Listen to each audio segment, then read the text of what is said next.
Hello. How are my audio levels here? Good? Can everybody hear me? All right. So here we are. What I'm doing today is first I'm going to try and see your chats. So if there's a problem, you guys can quickly bring it to my attention. I might have to look all the way over here. Okay. Got it.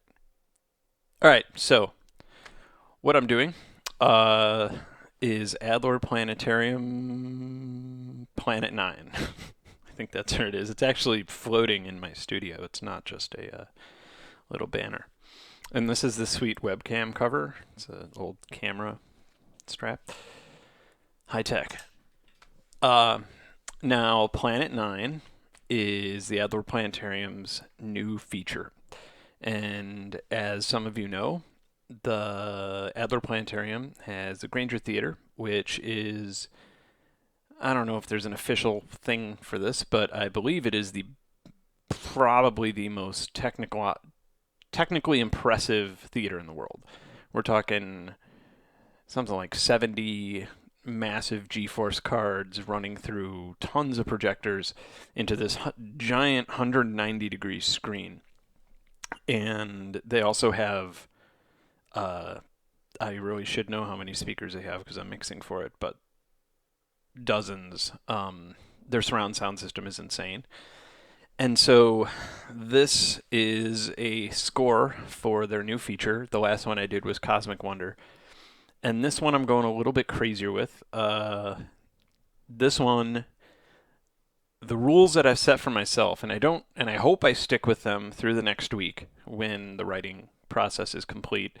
Basically, I'm not making any promises in case things get really crazy. But the rules are, if it's something on the computer, I have to have made it myself, whether it's in Reactor or PD or Max MSP or just straight up code. It's something I've had to have made myself, including the part where I write the melody. I can't use a DAW and just make a synth in Reactor and use a DAW. I have to do every single aspect from it from the ground up.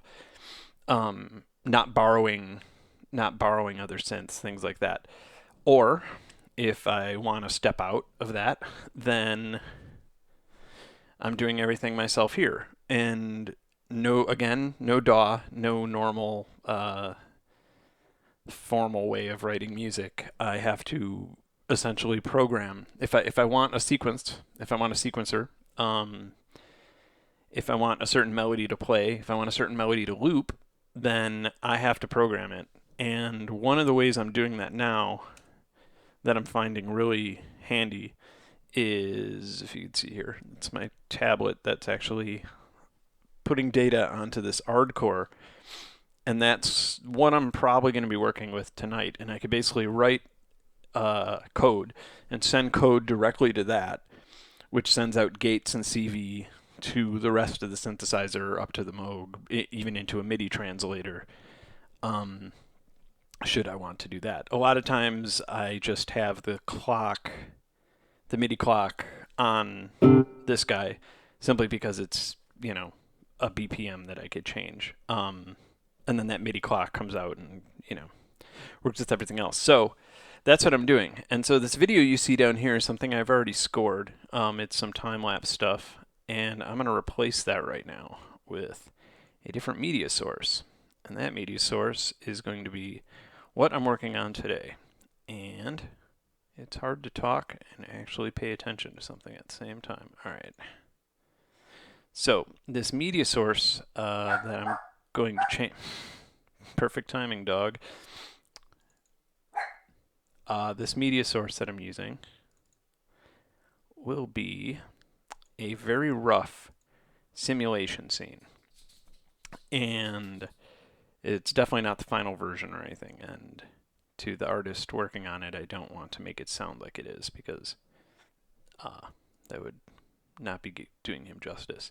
So it's this simulation scene, if you can see it, and I'm looking at a bigger picture of it right now. And basically I have to look at the particles happening in the simulation scene and all the things going on. And of course, it's not the final version, but I'm going to do the best I can. And I'm just going to come up with a sound palette and maybe a melody palette using this. That's what I'm going to do. I'm going to do it for an hour. I typically, it's a little weird to work in front of people, but let's give it a try. So, I guess I'll narrate anything that seems a little awkward or strange. Maybe I'll move this so I'm not constantly bumping into it. I'm also dressed like a drape today. So the first thing I'm going to do is tune my synths here, which it's like 90. What's the thermostat? It's 91 in here right now, and outside today it was like 90 something. Tomorrow it's gonna be like 93 or something. So it's quite hot in Georgia, and I'm gonna have a very hard transition coming to Chicago next week to mix and engineer all this stuff. So without further ado, let's tune.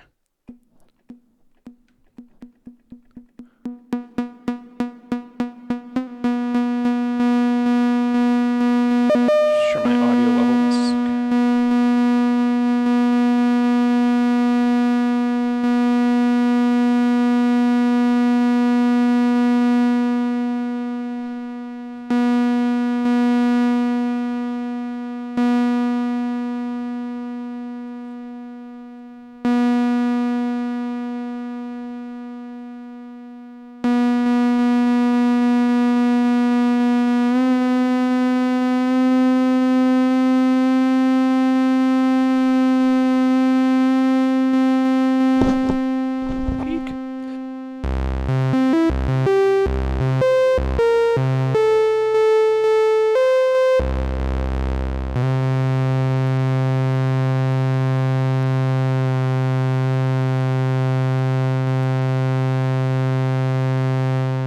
That's one. Let's tune another.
was the easy stuff. Now we're on to this old guy.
Good enough.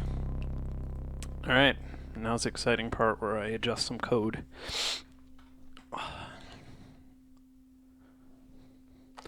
Any problems with the stream so far? As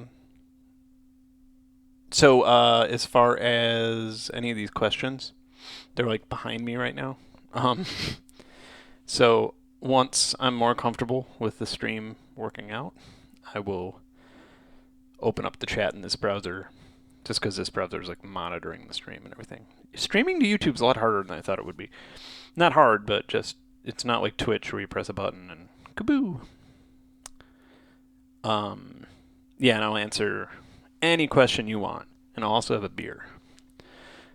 Okay, so let's get a sequence going. Here's the one that I've been working on. Let's change the stepper to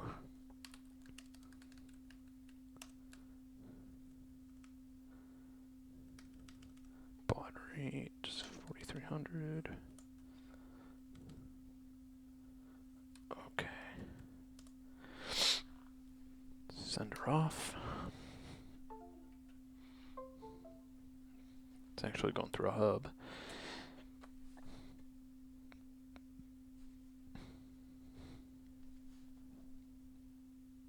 All right. So this should be creating some kind of pattern. Let's see if it actually does that.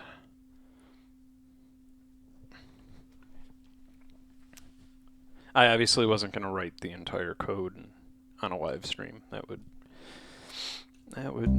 make people really uninterested in this. But it's standard Arduino. Alright, so I got two outputs. And looking at this picture, looks like we got a lot going on here. Alright. So let's throw one in the gate.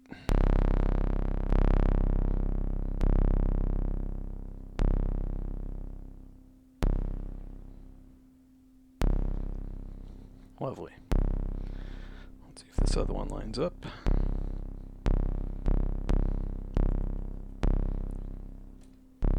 So it's essentially like a random pattern.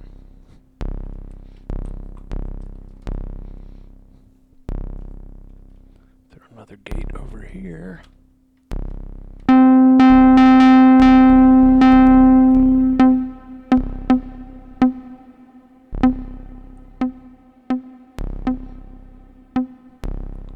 of the effects.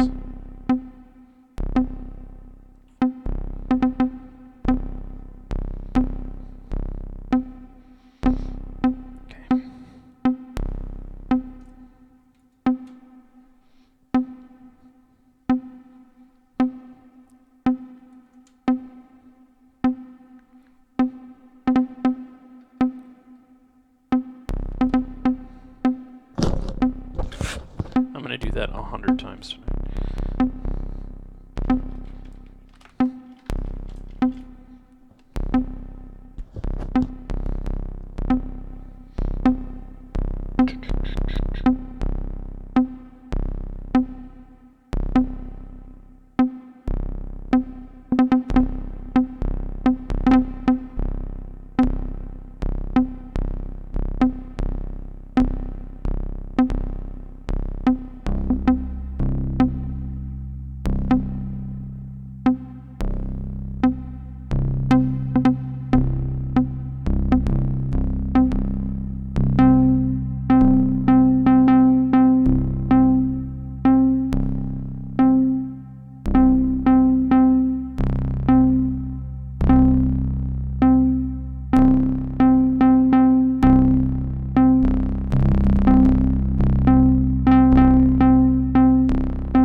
So, as some of you might be able to see, I have certain values being attributed to these analog knobs on this module. I kind of forgot which ones are which. I feel like it'd be easier to just twist them to find out than to actually scroll through my code on this.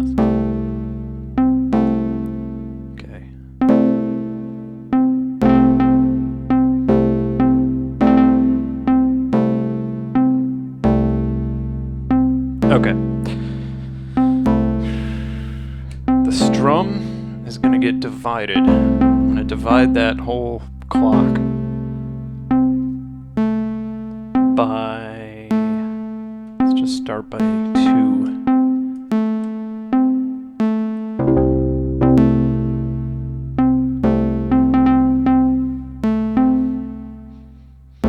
There we go. Gonna be a little off.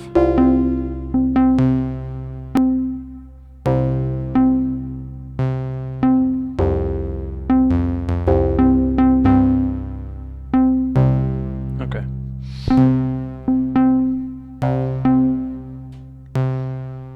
And I'm not gonna, these sound like Nintendo-y almost. I'm definitely gonna play with them and make them a little different. So now I'm gonna trigger a reverb. Probably. I got it. And trigger the reverb pitch eventually. So let's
What I'm doing is, so I'm sampling like a little portion of what's happening through this resonator, and I'm sampling just a tiny little portion of that.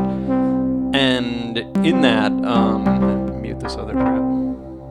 And in that, if I just blend, I can scroll around. So in this like little wave sample that I got from this guy, I can scroll around to the actual part of that audio.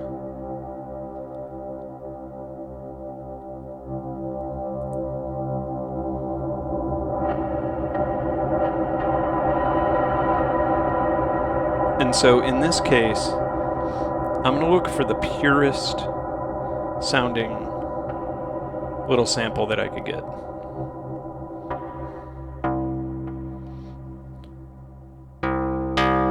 That's pretty close. That might be it. Yeah, that's pretty.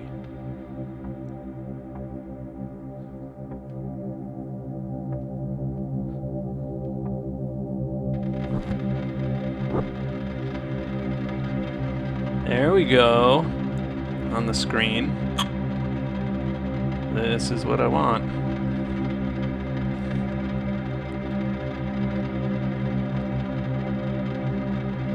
Okay.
I wish it were as easy as just, but it's not. No, that would be too simple. What I'm gonna do is I'm gonna use, this is an envelope generator and slope generator, and it's gonna generate all sorts of different envelopes. I say envelopes because I'm from Chicago. And what that's going to do is create kind of chaotic pitch situation.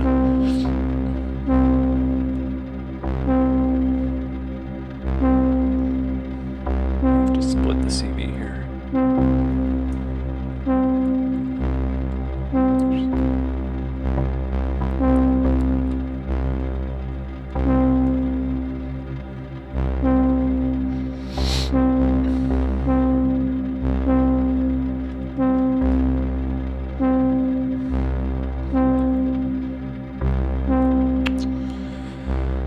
Who's going to get the treatment?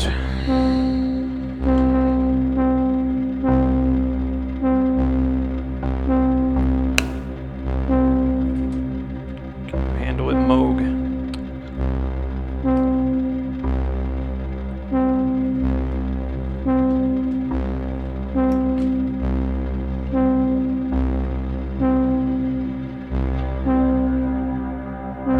That's going to get modulated too. That's beautiful sounding.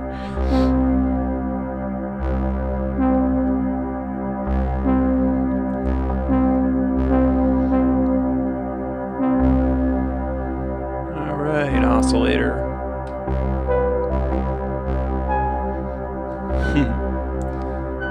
It's going to sound really off.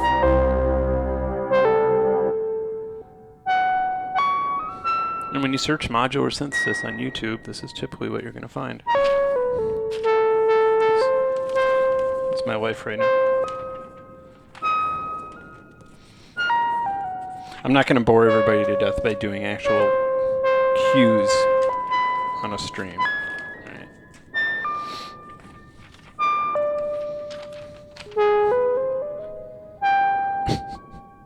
What is this scale? It's botched.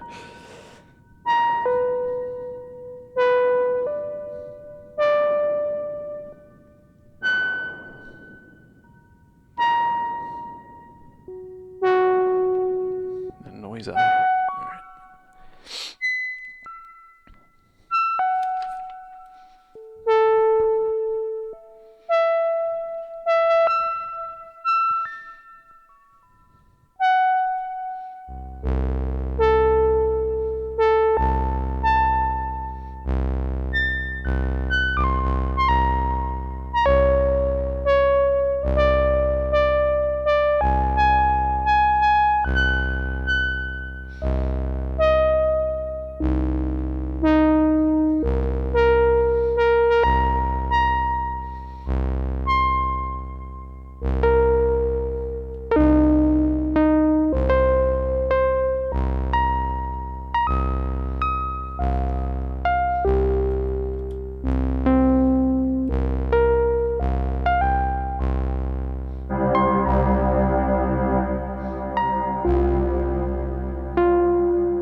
Behave.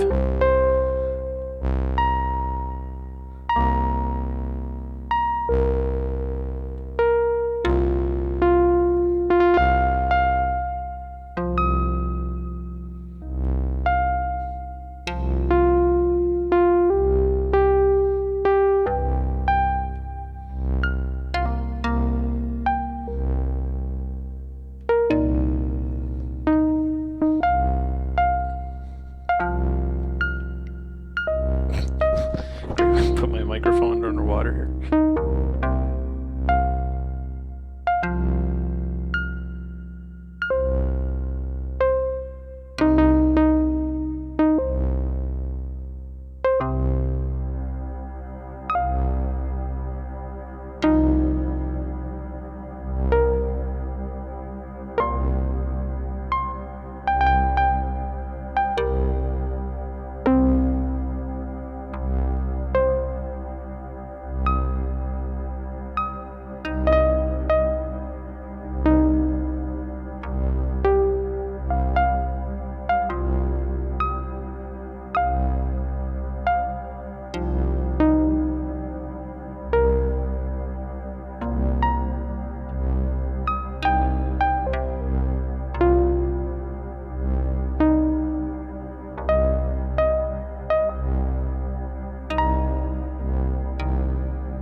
Thirsty. That's 1.7 liters, I think.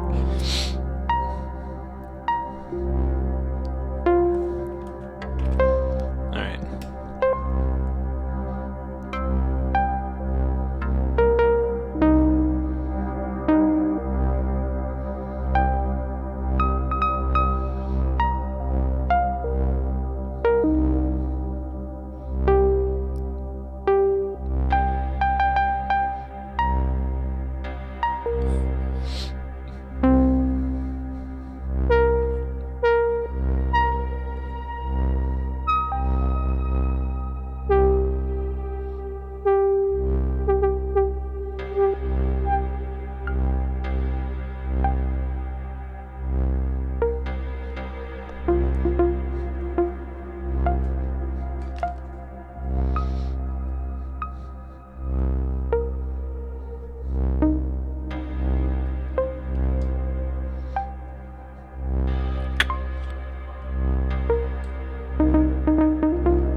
think this is as close as I've gotten so far to making me feel like I'm inside of that graphic, which is going to be surrounding everybody when they're sitting there.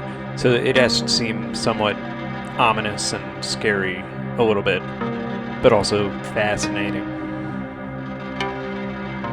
I don't even know what they asked for that scene. I don't know. Playing it by ear.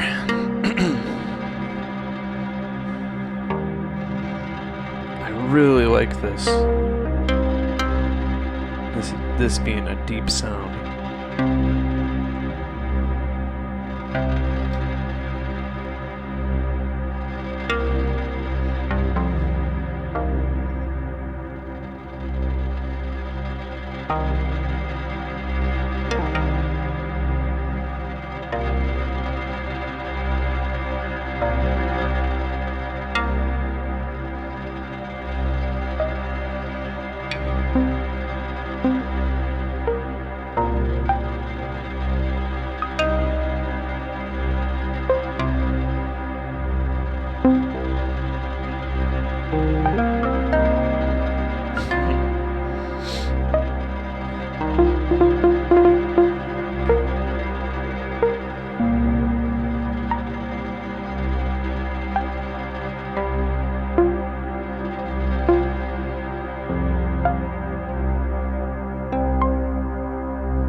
Okay, so this is going to be a failure or a good thing. I have a 10% chance of it sounding good.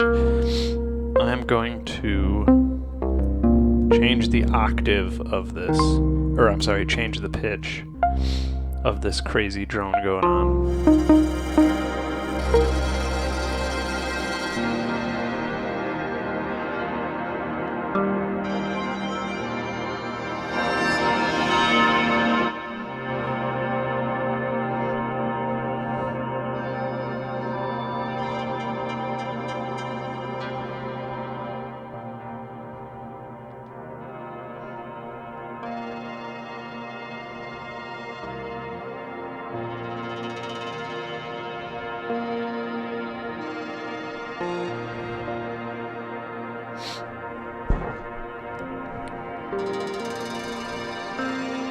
I'll have a trigger every math time.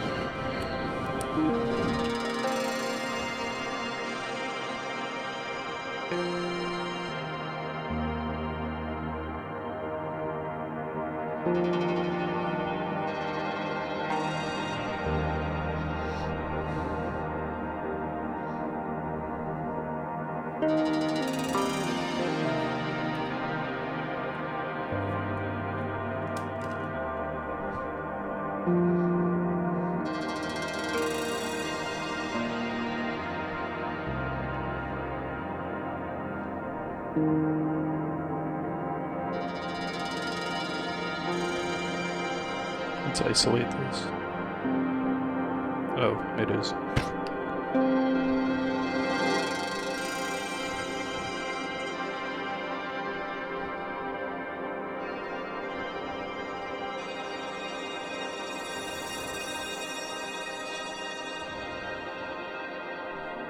Let's try triggering it much faster.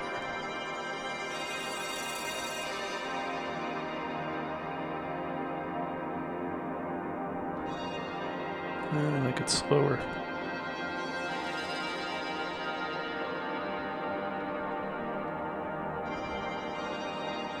Yeah.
terribly excited about how Japanese this is sounding.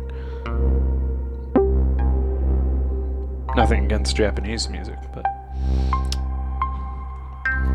you know that the average person sitting in theater is gonna be like, why is there traditional Chinese folk music playing? Alright. I'm gonna have to get creative, you know. Structure.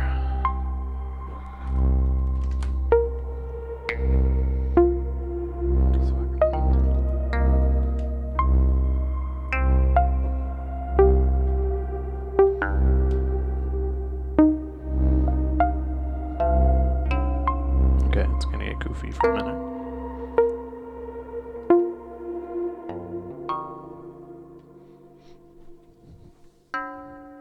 Too fast.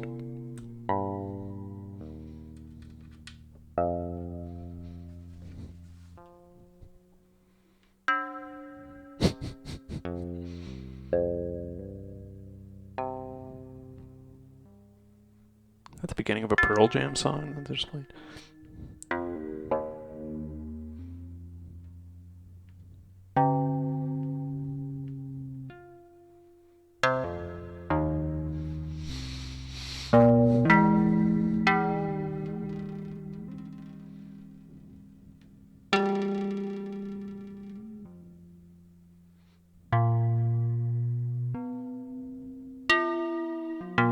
You know what?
It's behaving a little too strangely for me.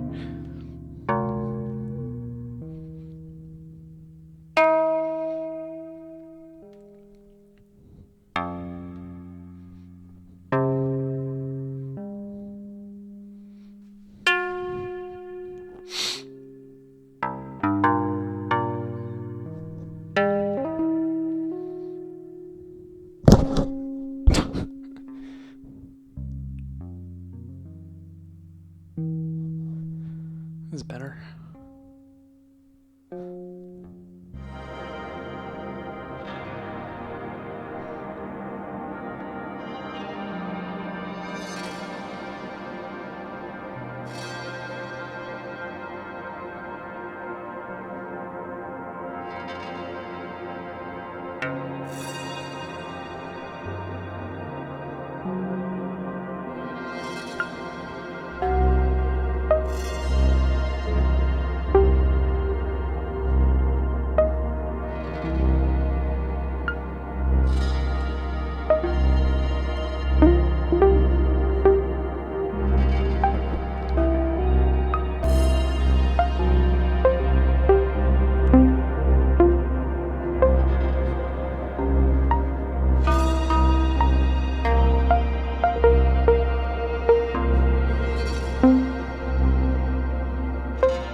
take a second look at the video, see how we're doing.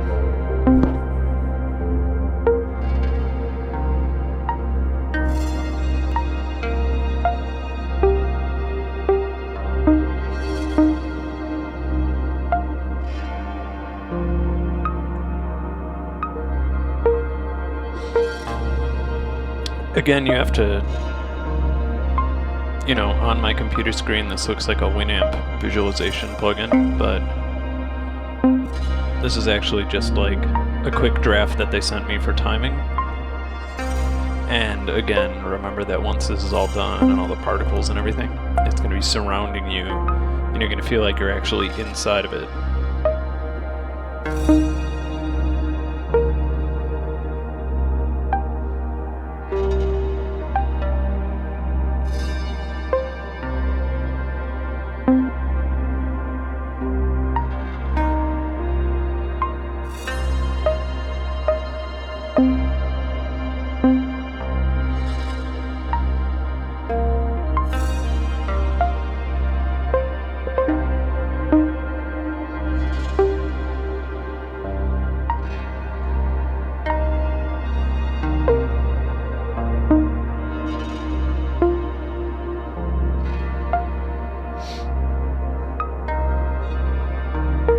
I kind of prefer, I would rather have everything be completely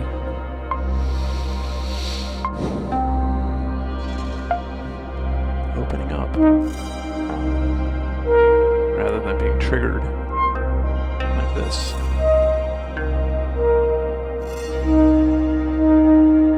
Ooh, I know what needs to happen right now. The silly Moog.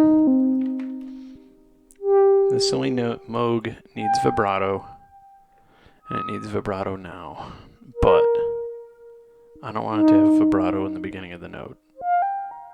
Let's see if I might not even have enough cables to do this.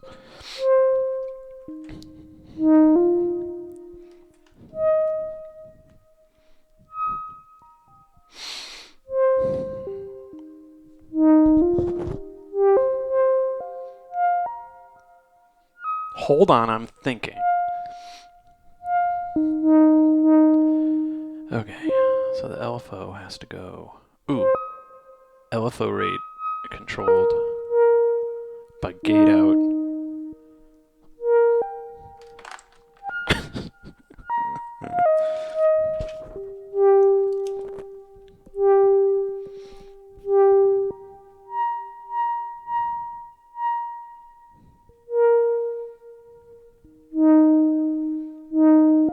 Gate goes.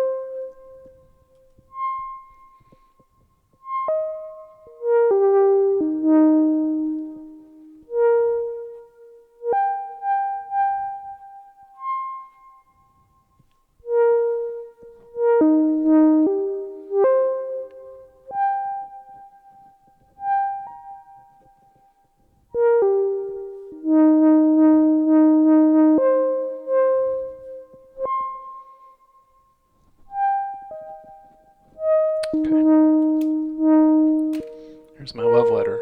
That's what we're going to do now. Anybody who's like ever done any...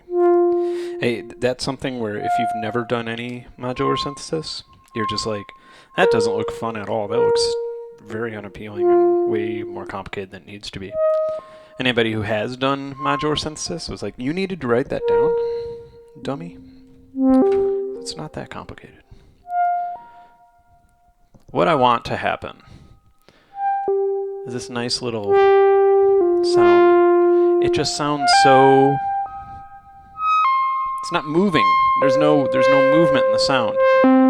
And in any of my music, if you listen to the synthesis, no matter if it's on a plugin or anything, I can't handle anything that isn't vibrating the sound afterwards. Like synths should sing instead of going like la. They should go la. You know, they should have that vibrato. But if you start with that vibrato, it sounds all Boards of Canada. But if you have the vibrato ease its way in, and then when you apply echo and reverb and stuff, I'm like looking at a computer screen that has nothing on it, like I'm talking to that. That's how insane this looks to my neighbors that live too far away to see me anyway, so we're good. All right, so all I'm doing is triggering something that tells a vibrato to ease in, to take its time. And I hope it works. Because I've never done it this way before across synths. So, this is why I wrote it down, because I knew I'd explain it and then forget it. Okay.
There we go. I don't know if you could see it, but no, that's lighting up.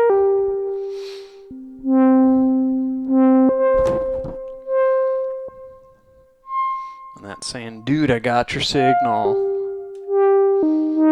If you need me to put some finesse on it, I will.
I swear it'll get cooler than this.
That was a lot of work for just that, but watch this.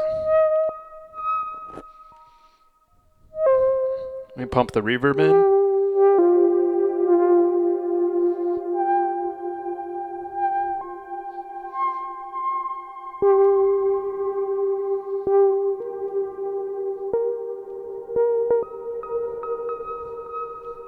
Let me mix it with everything else.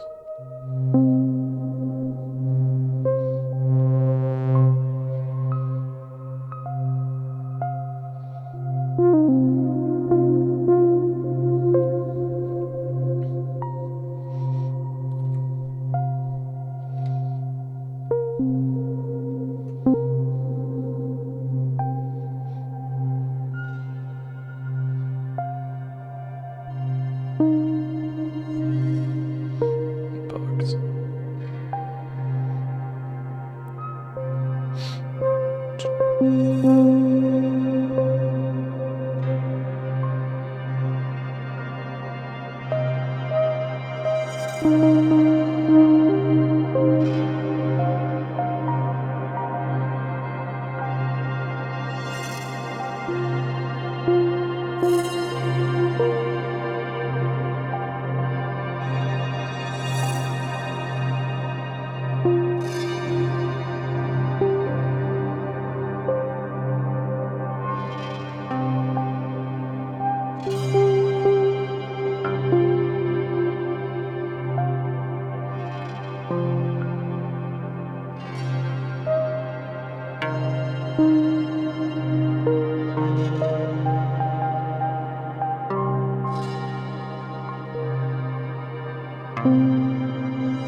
Do one more watch through.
Okay, so now we have the palette for this little 1 minute scene of many, many more minutes. And the first thing you want to do is you want to save your preset. And how you do that is you take a picture.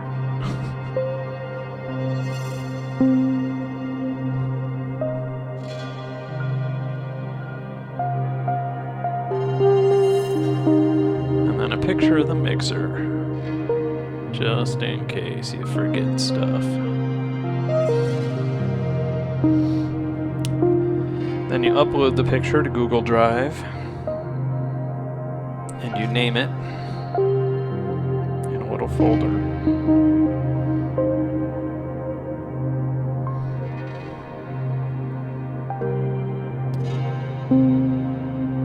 That way, should anything change,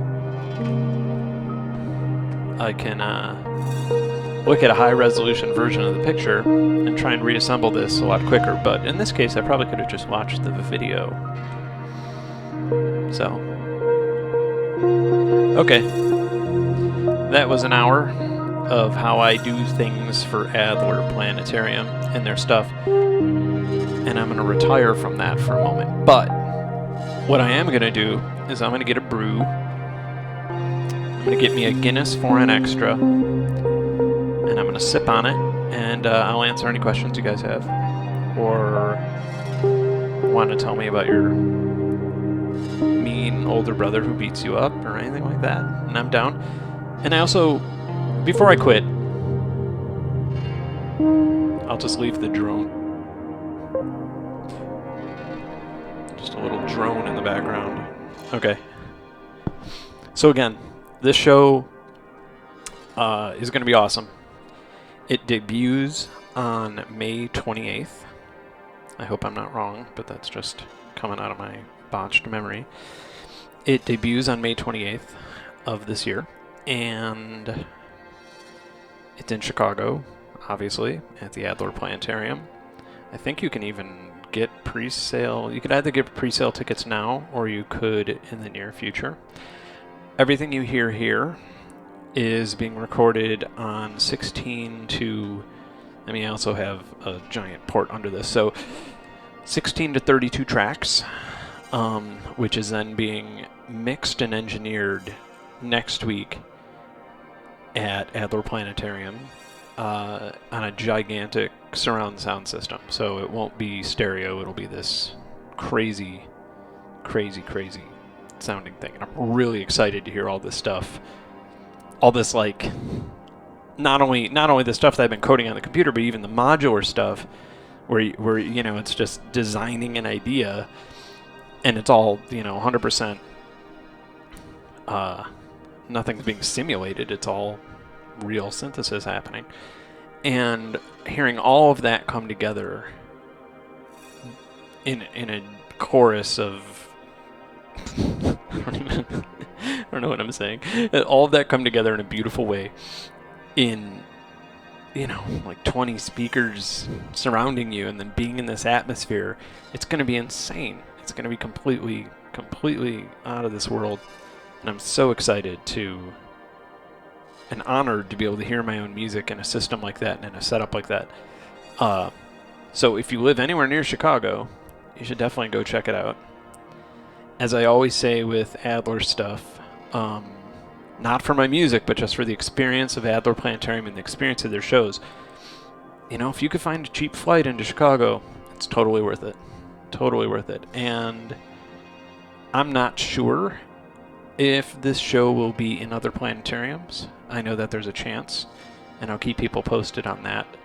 But rumor has it is that in the future, not this month or next month, but in the somewhat future, it'll be somewhere in Europe. So people watching from Europe, you can also see this in a planetarium there. I can't vouch that the planetarium is going to be as awesome as Adler Planetarium, but it's going to be still, better than watching it on YouTube or whatever, cell phone or wherever people watch things now. So thanks for watching, and if you want to stick around, I'll be back in a minute and I'll answer some questions and look at the chat and we can have a beer together. And I also drink a liter of water while doing this, so I'm going to go to the bathroom. I'll be right back. Thanks.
All right, I just had to go on Twitter to find my own video feed here. That's how smooth I am. Didn't even have a link to it on this machine. So yeah, man, let's have a beer, eh? I'm gonna read through some of these questions if there's any up there. All right, man. Anybody got any questions about the show? About Don't ask me questions about space because people from the Adler are watching, and that's a real good way to make me seem like an idiot.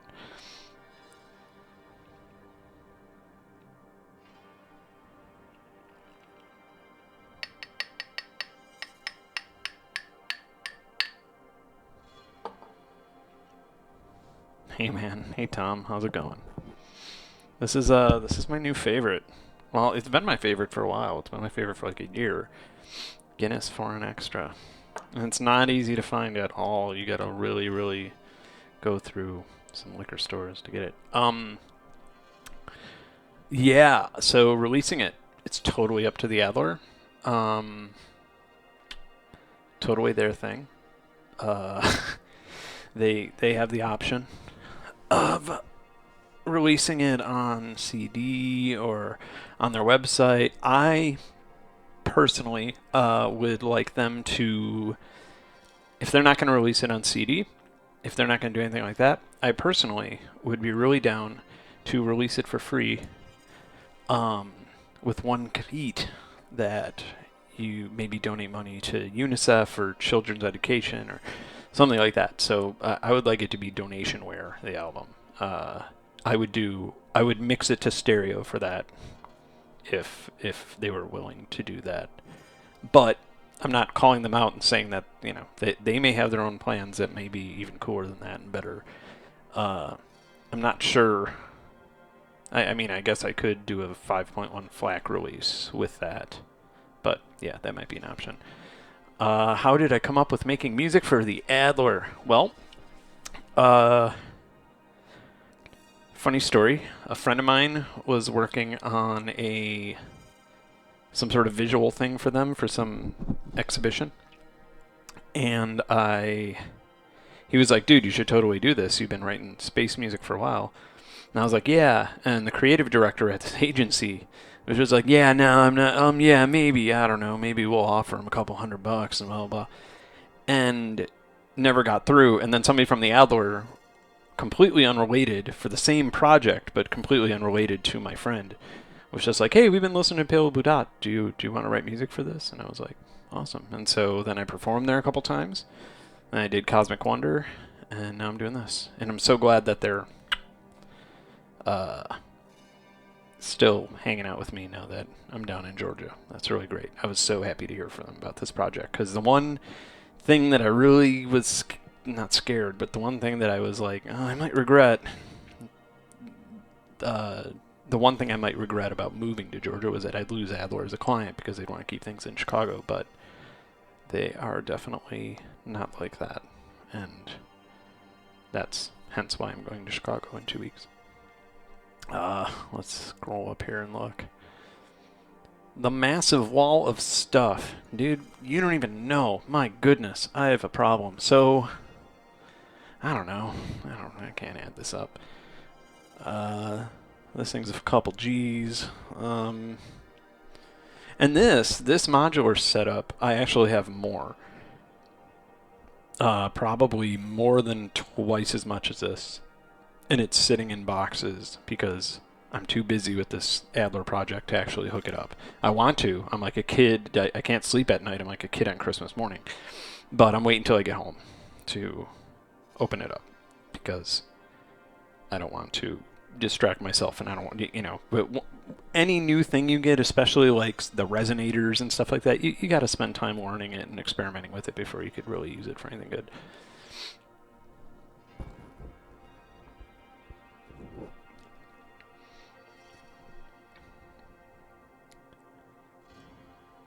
Yeah, tea is great. Not even gonna have beer and tea compete. That would be silly. Let me close this.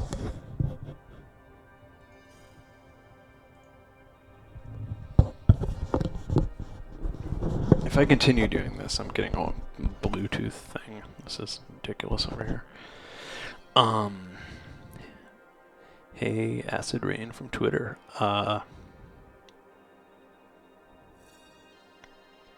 Good digital reverb delay plugins. Ether is pretty good.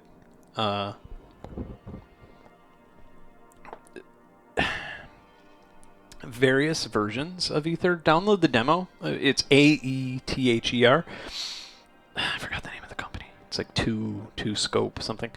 They have an awesome reverb, but depending on the version, it's been really terribly performing on my machines or really amazing performing on my machines. And so check that out. Also, Vahawa has, yeah, they have some really good. They have like a shimmer, and they also have a reverb. I forgot what it's called, Big Verb or something. Those are probably the two spaciest digital ones I know. I really like the plate on the Vahawa. They have like a dirty plate emulation that's really nice. Okay. Housebreaker. Yeah, repeat your question, man. I don't know if I could scroll all the way up and do this. You probably already did. Keep in mind I'm on like probably a 1 minute delay. I don't know why. Maybe YouTube thinks that I'm just gonna like take my clothes off or something. And it's really hot, so I probably should, right? Would I ever consider playing a show at a college campus? I have played quite a few shows at college campuses. Yeah, I mean, I'll play anywhere really. Once I start playing again, that's kind of the point. Is I want to start playing, your neighborhood bar. That like I want to play every venue in every state and every city in every country. You know what I mean? I just want to like do. I don't care about the size of the show. I just care about playing the show. But I have to figure out a system to make that work logistically and financially. That's better than the one that I've been doing. And I also need a better set. I need to challenge myself more live because I've been kind of bored for the last couple of years. So once I get that crap together, which Lord knows it won't be, but I would totally play a college campus. What would you recommend someone who has 2 years of coding experience and 8 years of electronic music making experience get into for smashing the two together like you do?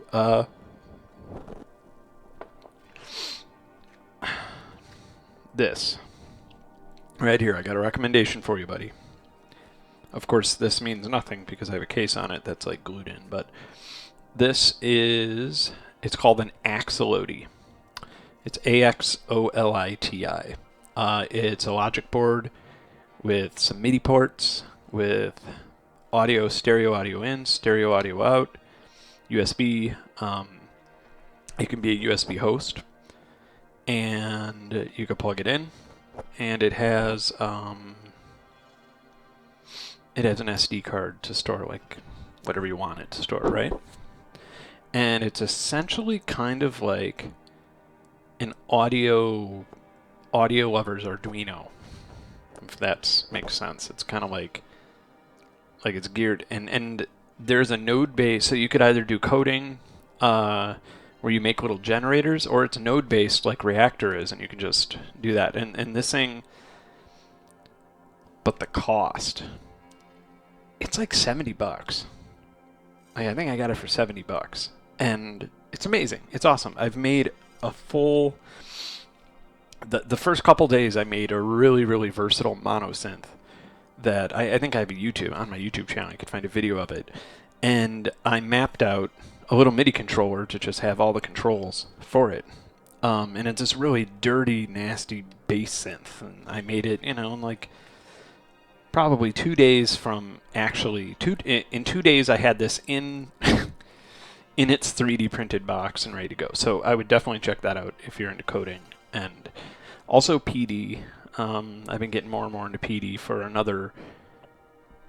there's another project that I'm doing that involves PD, and yeah, so check out PD. That's pretty great. It's made by the same guy who made Max MSP, and it's free. curious to why you decide to approach this with raw programming as opposed to a more streamlined DAW approach. To challenge yourself or to create certain sounds? Both. What I love about working for the Adler and companies like that, and so I used to do a lot of like advertising music and TV music, and it's very much like what they want, and there is no collaboration. They're just like, we want it to sound like this, so it could sound like that. And so I would just, and the time limits would always be really crazy, and I'd always be kind of just stuck.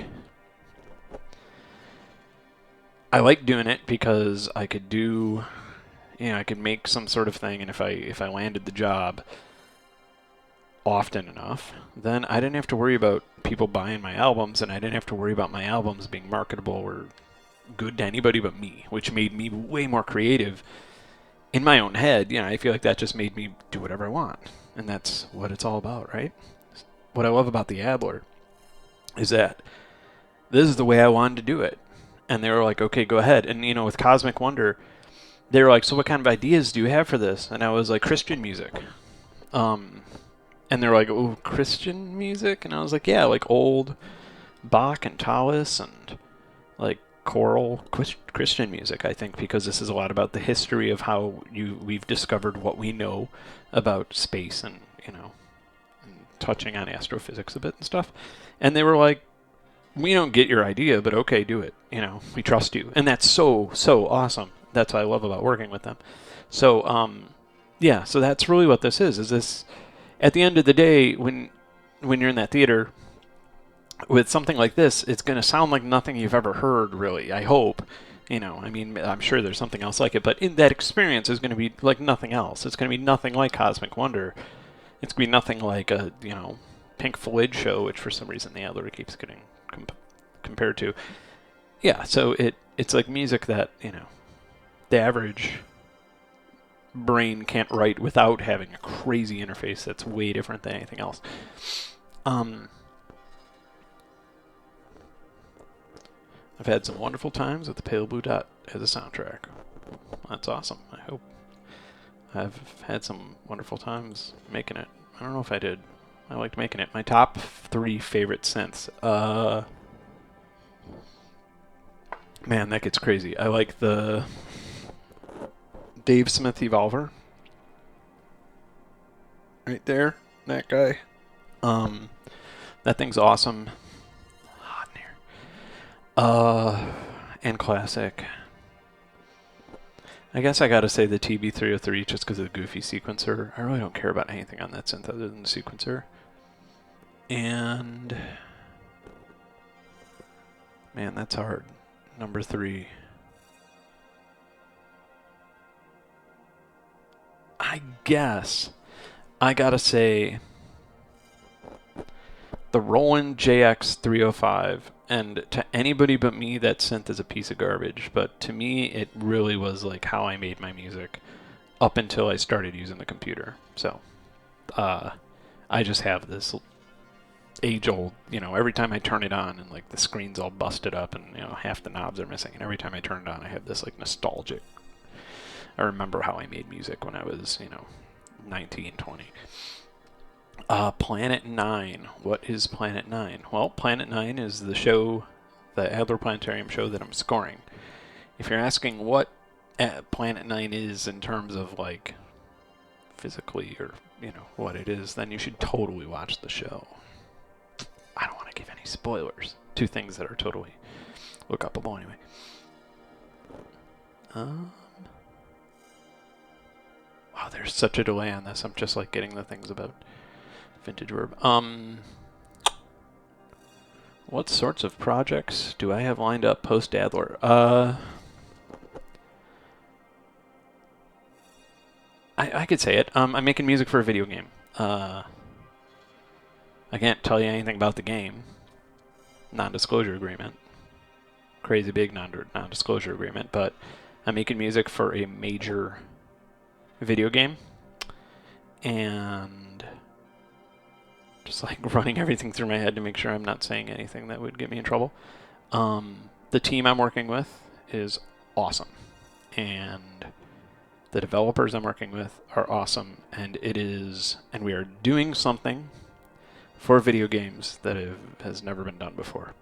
So, I'm not going to tell you the company, not going to tell you the game, not going to tell you anything else, just because that would be against my agreement. But it's going to be a long-term project, and it already has been, and it's super, super cutting edge and awesome.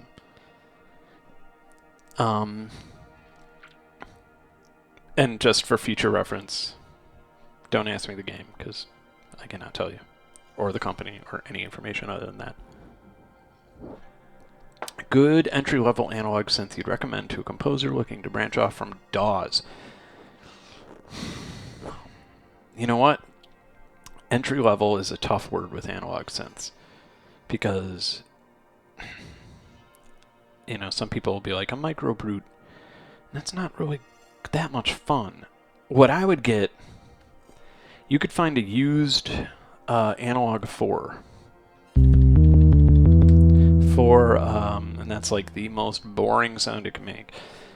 You could get a used analog 4 for like $1,000, and it has 4 monosynths that are analog, and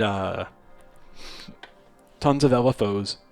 And most importantly, if you've been using VSTs and you've been using stuff like that, they have, Electron now has software called Overbridge, where you literally just like USB, and then it's in your session.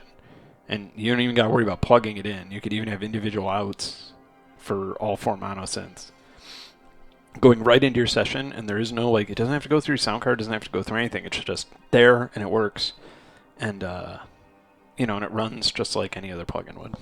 My dog's sleeping. Let me go get her. Yeah, you can say hi to her. I'll be right back.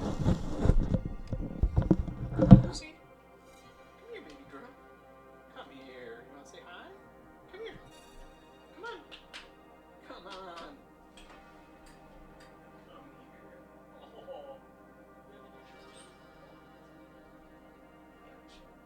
Oh. Ah. How you doing? Okay. I woke her up from a dream. Yeah. How you doing, baby? You doing good? Lucy went to the dog park today, and she was super scared at the dog park for years. Or, well, not years, but a year. And now she chases dogs around, and she's a big boss. She's a big alpha there. Yeah. And she thinks she's so tough. But Lucy goes for hikes every single day, except for like the once a week when she goes to the dog park. They go for a couple miles in the woods. So she's really more like a big, tough, strong wolf, really. Much more than just a lap dog. Right, Lucy? Okay. You want to go lay down again? You want a treat? I got a treat up here for you. Okay, you gotta give me a high five, though. Yeah, that's a good girl. Alright. Go on, get out of here. Get out of here, you mongrel. That's Lucy. Ever give any thought to a Renroko Chorongo album since the album worked out? Or Old Trees Volume 2. Yeah, I could do Old Trees Volume 2 at some point, definitely. I'm not really into selling albums the way that I used to. I have some ideas cooking up as far as like new ways to release music, but we'll see. Figuring it out. Until then, I'm taking a vacation from it. Renroko album. I wouldn't do a solo Renroko album because Gustavo Santaolalla, I'm still probably not pronouncing his name right. Listen to his albums. Titled very cleverly Renroko. That's his first one, and then he has another one that he came out with like 2 years ago. And that he's like the Renroko player. So, yeah.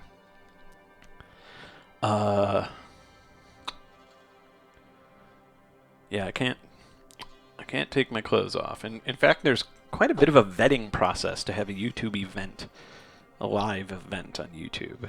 There's a bit of a vetting process to make sure that you're not taking your clothes off. But that I don't care about YouTube. The reason why I wouldn't take my clothes off is because it's for Adler. And, you know, kids might be watching this stream. And kids, not that adults want to see me naked anyway.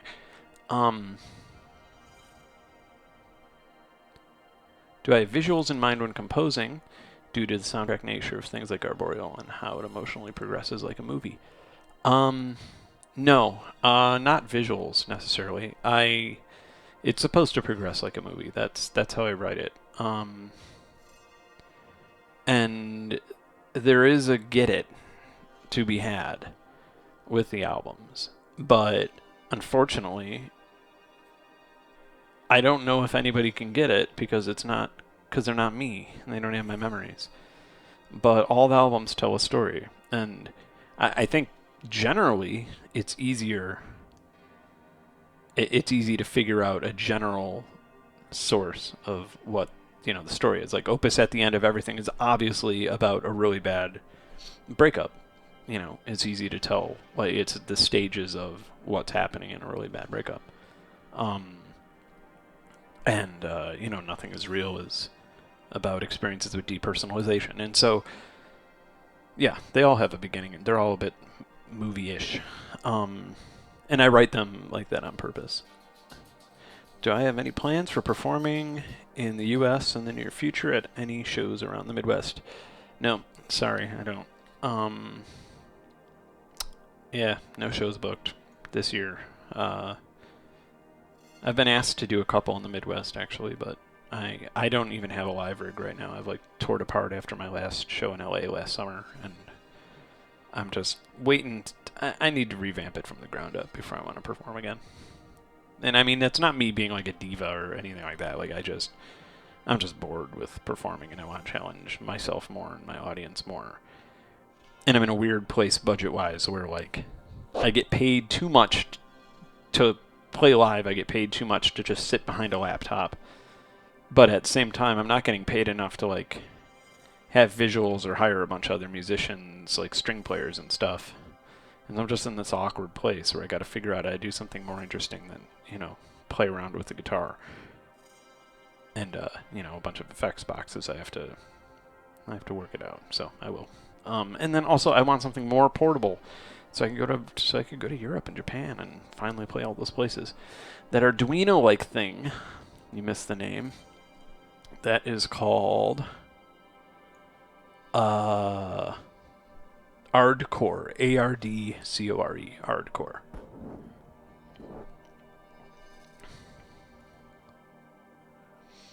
Tour to Europe. Yeah, again, once I get all this stuff settled out. Sorry, I'm going to start answering questions faster. I'm so far behind here. I'm really sorry about that. You wish you could get a 303 for less than $1 bajillion. You know what? The sequencer, well, they have that clone that's almost exactly like the 303, right? What's it called? Someone here watching knows exactly what I'm talking about. It looks just like the 303. It's a little silver box. And it's a clone, and it's pretty damn affordable. And if you don't want to spend that much money on the clone, you could get the TB3, which is not a 303, but the sequencer is very similar. It has MIDI out, so you can sequence other synths. And realistically, if you put a 303 next to me and you put that thing next to me, and I wouldn't be able to tell you which one's which, unless you had the crazy effects on the TB3 or something. I can't tell you which one's which. They're both 303s. The only one thing that a 303 does that nothing else seems to do perfectly is when the resonance is all the way down and the cutoff's all the way down, it has this insane bass burst. But that's not a good thing. It ruins your mix. So I always make sure that the resonance isn't going all the way down. Yeah, TT303. That's the one. They already said it. And that's how stupid I am. I'm just reading. Planet 9 is playing in Chicago on May 28th. Any tips on how to get into making music for companies, ads, and stuff like this? Do you have a manager that looks out for possible jobs? So I have... Yeah, okay, so I work for a couple different agencies. Worked. I don't know how to say it. I'm not on bad terms with anybody. I've just been doing that work a lot less. My advice is brutal. I want to say just keep going with your dreams, man, and send out your stuff to everybody. here's the thing. Ad music, a lot of people think of it as a really, really easy way to make a quick buck. And it's not. The money is good in certain realms, and a lot of people know that, and a lot of people are amazing at it. And I've run into so many musicians who are just like, yeah, I was thinking about doing that, make quick buck, and then go back to like touring. And it's like, man, you got to be able to play country, hip hop, classical. You got to be able to do all that stuff, and you got to be able to do it on a crazy deadline, for a chance for it to get used for something. And so, a lot of times, what you have now is like one ad agency will hire 3 composing companies, and each composing company will hire 6 composers for one ad, for one 30-second stupid, Tide ad or whatever. And you have 18 composers, and it gets way worse than this too.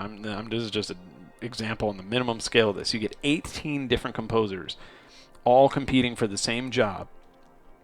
Most of new composers aren't getting demo fees, so they're basically just playing lottery with their time, right? And it all goes up, and they pick and shortlist 1 or 2, and what they're usually doing is they're basically getting an option B because they really want to license a U2 song or something. And then if they do license that U2 song, everybody's time's wasted. And if they don't and they choose one person gets however much money that his composing agency decides, his or her composing agency decides to pay him or her, and everybody else either gets their demo fee, and that's people who are like grandfathered in. Like, I get a demo fee because I've been doing this since 2004. Most people don't. Most new people don't. And so this is happening. While this is happening, at the same time, television advertising is falling. The industry's dying because people are now watching things on the internet, Netflix and other stuff. And so the industry's sort of falling apart and the budgets are dropping. So my advice, don't. Get into game music, get into film music, get into any other type of music. Don't get into a music industry that's halfway in the coffin. So sorry to be mean. Sound mean about that, but it's just, that's why. Yeah, it's a shrinking industry. Tell us what the game is after the NDA. You'll know. Yeah, I mean, it's a major game. It'll definitely be known. I'll definitely be excited to share my work with everybody once it's out, or once they're at least, debuting it.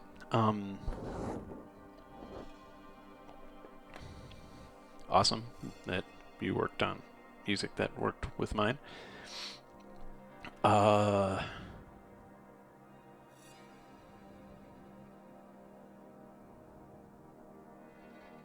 Scrolling down.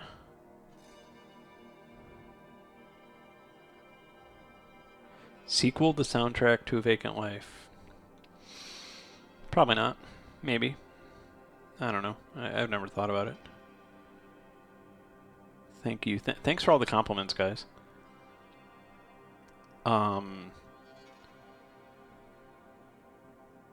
Yeah, I talk a lot when doing interviews. That's why I don't do That's why I don't do many. I talk quite a lot, and so it kind of creates a doctor's office vibe. I take too long to answer these questions. I'm gonna hurry up though. I'm gonna talk faster. I'm gonna think better.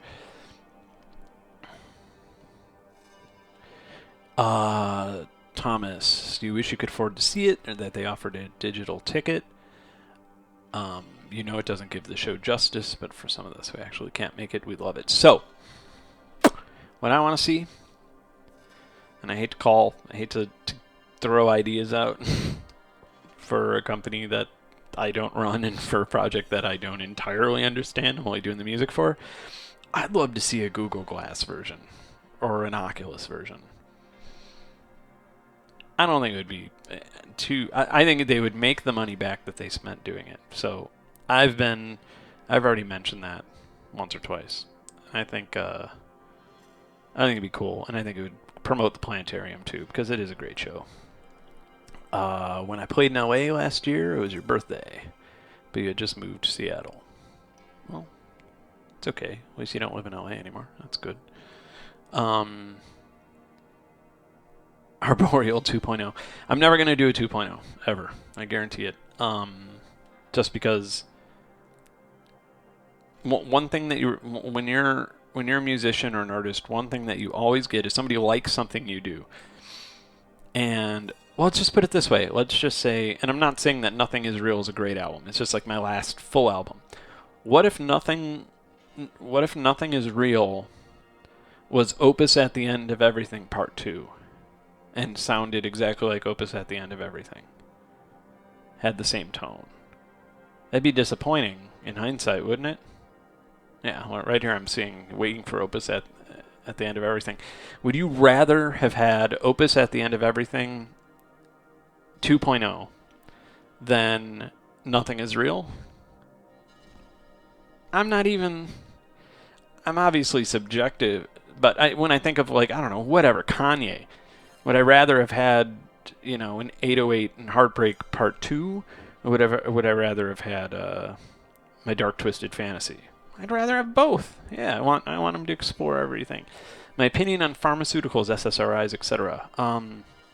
Yeah, whatever. I don't care. We're having a beer here.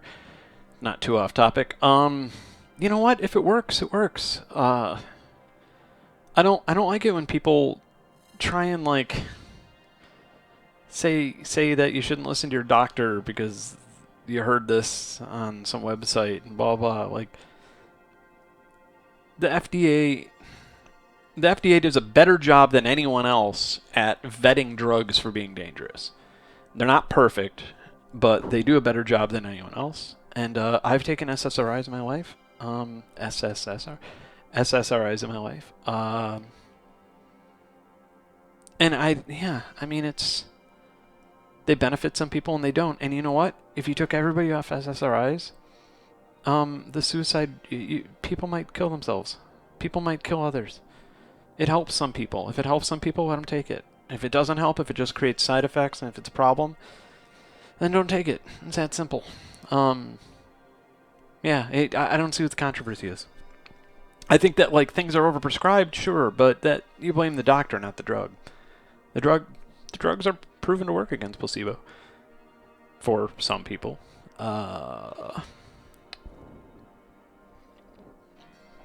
Yeah, man. No, well, there's some beats. I'm doing drum sounds. People are saying hi. Is Bartel here? Yeah, a lot of hellos.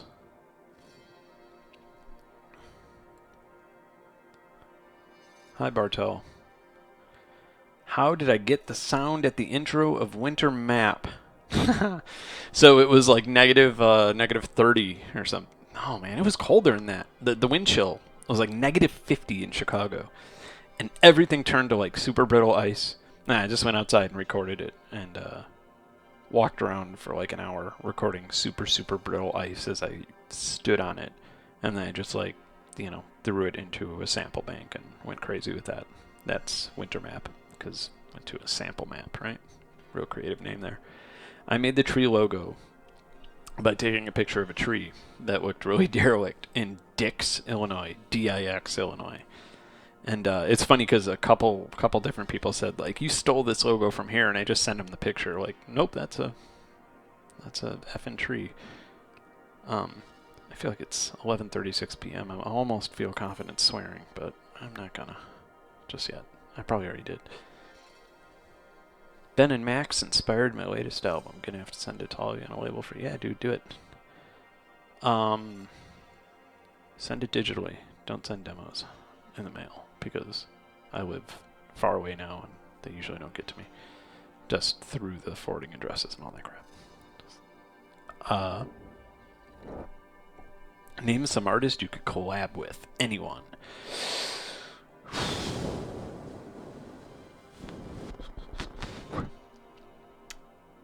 I don't know. I don't know, man.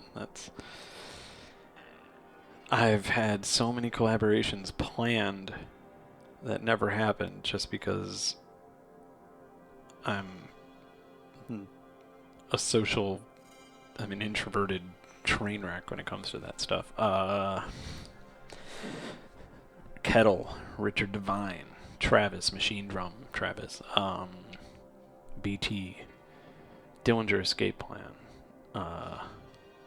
Yeah, the list goes on, but it never works out. So I don't know. All those people, though, any one of them, pick them. I'd love to collaborate with somebody I know, somebody I respect. So I don't know. Probably Kettle, I guess.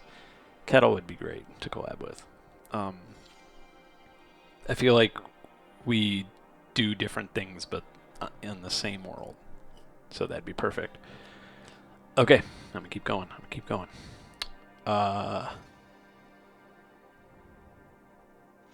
You're drunk as... That's cool. I'm not. I'm just drinking this Guinness here.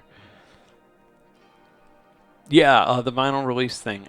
I think I'm gonna do like a crowdfunding type thing, like I forgot the name of this company, but I'm gonna do a crowdfunding thing, I think, with vinyl stuff.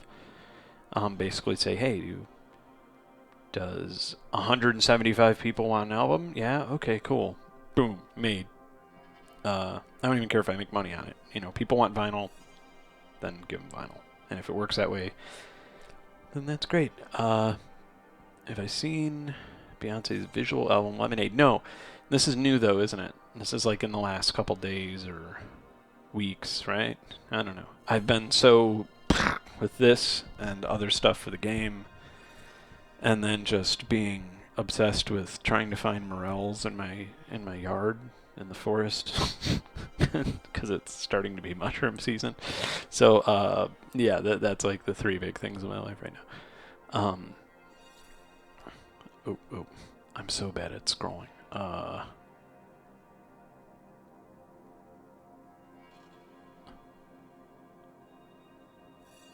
Wisp.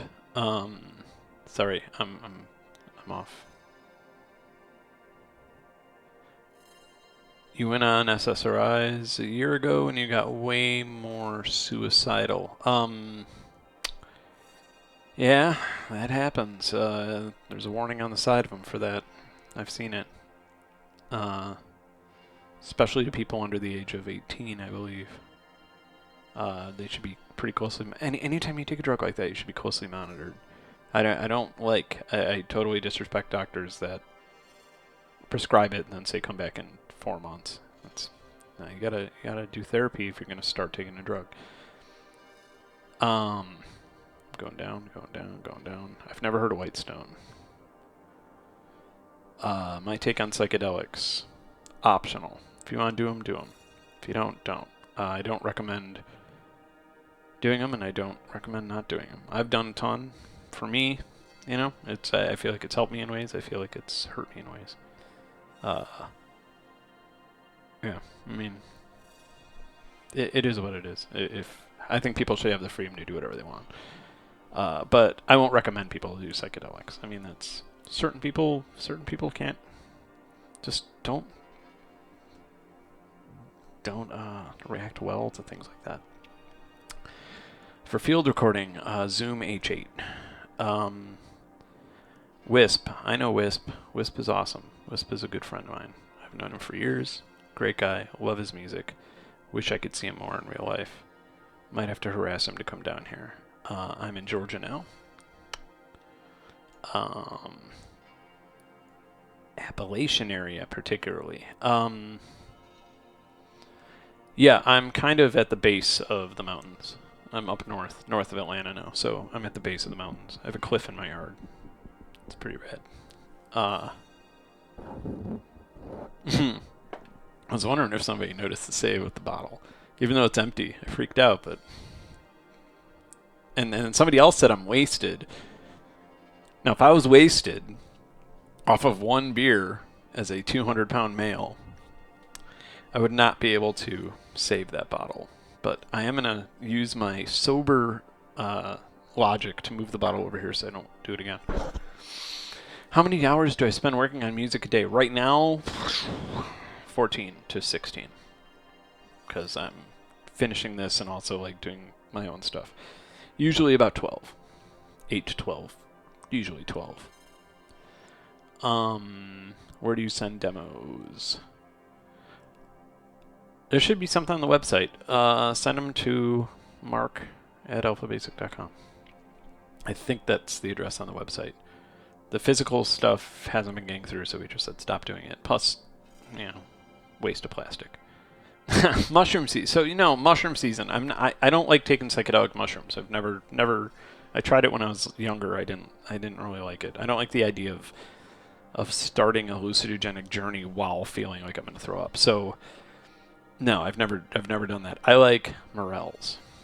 I like candy caps and morels. Candy caps are awesome because I'll eat a candy cap, and the next day, the next 2 or 3 days, I'll go to jiu-jitsu, and I'll put on my hot gi, and I'm down here in Georgia, and I'll put on my hot gi, and I'll grapple for 2 hours, and my sweat smells like maple syrup, and I'm not even joking. People compliment my stank, because candy caps make your sweat smell like maple syrup, and they taste great. They don't taste like candy, but that's why they're called candy caps, because they make your sweat smell like maple syrup.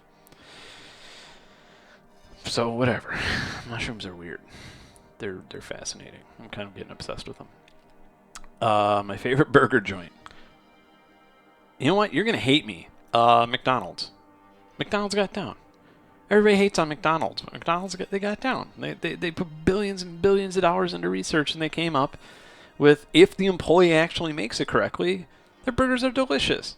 And if you gave McDonald's to somebody who never had McDonald's before, they say, hands down, this is the best burger I ever had.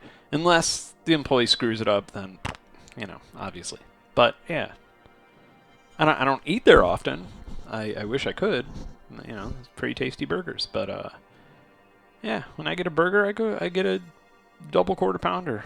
From plain double quarter pounder. Just meat and a little bun. That's good for me.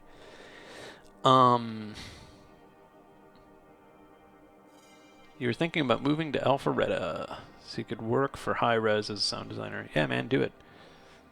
Georgia's on the up and up. Georgia's doing great in terms of a lot of people are moving here. It's growing pretty fast. I have not heard of Floix or Tomas. I've heard of Thomas Dvorak, but I've never heard. It doesn't ring a bell melodically. I don't know.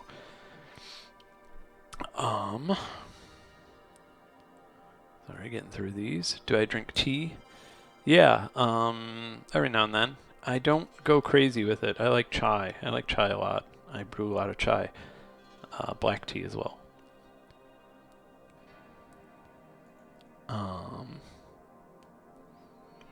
I'm glad somebody else agrees with me that McDonald's makes tasty burgers. I'll look into that. I'm not going to even try to pronounce it, but I'll look into that tea.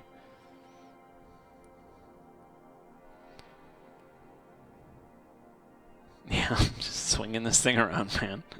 Swinging this little cable.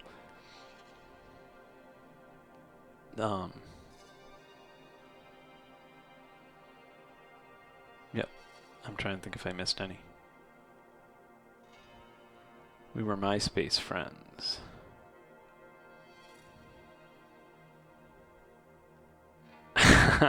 My influences were a tab. Wow, a blotter. That's funny. No, I don't know. I don't think I've tried to make music while dosing, and it's never worked out that well. A couple times I came up with some interesting things, but usually you don't want to look at a computer screen. Live sessions? Yeah, I think so. I think I am. I'm gonna make more. I don't think I'm gonna do any more for the Adler because I'm kind of burning the candle at both ends now with this project, but in time to get it ready for the press previews and stuff.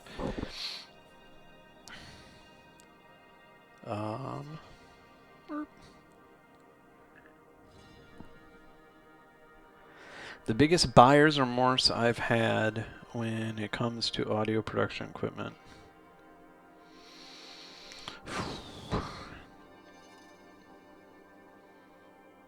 God, what did I buy? I bought something that required an iLock dongle, and then the dongle broke, and then it cost me a bunch of money to get a new one, and then that one broke, and I just deleted it. I don't remember what it was. It was probably that. Let's look on my shelf over here. What have I not used ever? There's some things that are good, that are great products, but I just turns out I didn't actually need them for anything.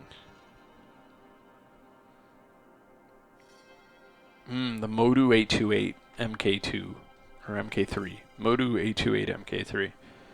That was buyer's remorse. That thing died like really fast, and even when it worked, it had like a sine wave would go pop like every time I played a wave file or something, like without using ACO, without just in like Windows Direct Driver. And then it just fried. It just stopped working completely, and the company was like completely unhelpful the entire time. And at the time I was like upgrading from like, you know, an M audio to a Modu, so I was all thinking that I was getting into some pro stuff, and no, it was just complete trash. And you know, at the time it was like $900. It was a lot of money to spend on something that is now in the trash. Let's look.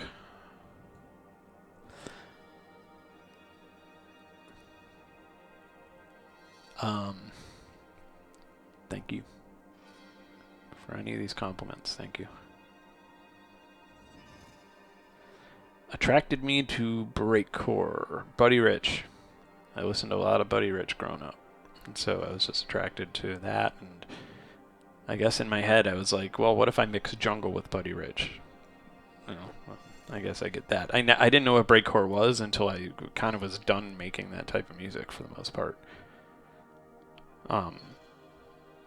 I made very few breakcore tracks after I heard the word breakcore, so I wasn't into the scene. It was just sort of similar to what I was doing.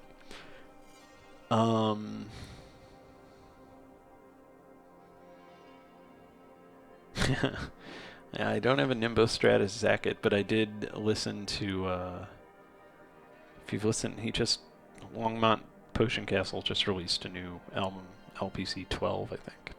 I was just listening to it last night while driving. Have I ever considered making a label? Yeah, just for these channels here. Oh, you mean a record label? Yeah, I don't mean to be funny, but I've had one for 15 years. It's called Alpha Basic. AlphaBasic.com. It's a non-profit label. It's dope. Thinking about getting some other people involved. I feel like I don't have enough time to keep it as active as I want it to be, so I'm thinking about expanding it a little bit. But we'll see.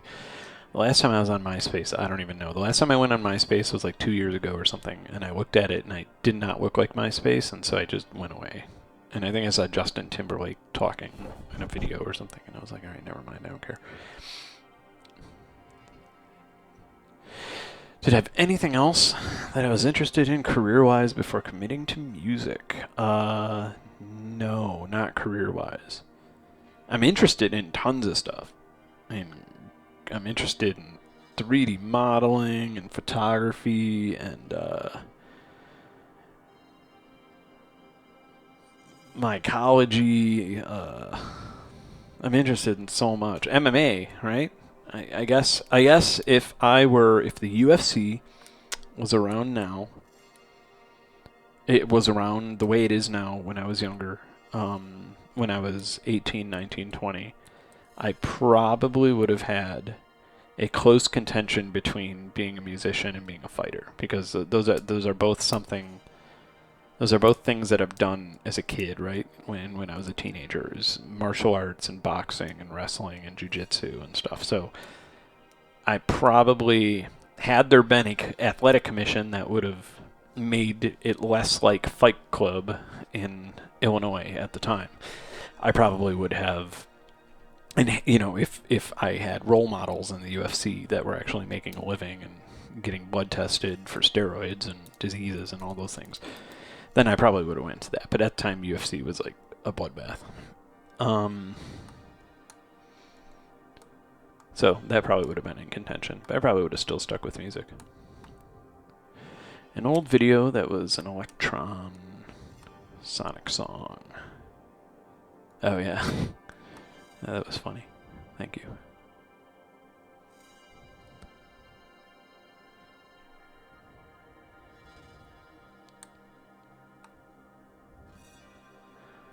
Thank you for any of these compliments. Thank you very much. They mean a lot to me. How many aliases am I releasing music under? A lot of secret SoundClouds. I have a lot of secret YouTubes. I have more secret YouTubes than I do SoundClouds. And they're not me. A lot of them aren't music. A lot of them are just goofy. Just weird videos that you would say, why am I up this late watching YouTube? That's my thing. And if it gets over 500 plays, I delete it. Yeah, I was thinking about doing some more how-tos eventually, somewhere down the road.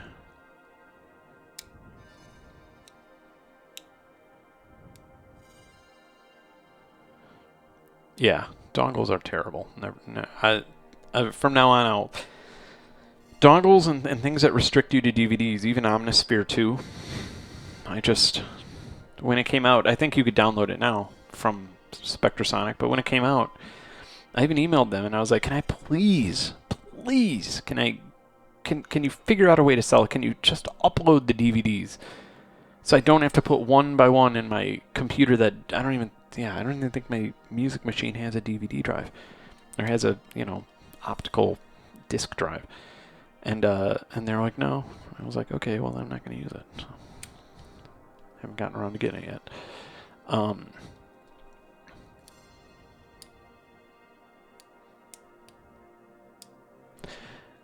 Before I decided to have a career in music, what kind of jobs did you have? I was a network engineer. I was a low-level computer technician / computer service guy / fax machine repair guy. I delivered flyers for a pizza place. I worked at Little Caesars as a pizza maker when I was 16. No, I was younger. I had a work permit. My first job, I was 13, and I was a busboy at a restaurant. Illegally. I was too young to work, but I had to pay rent. Not on my own, but I had to help my mom out.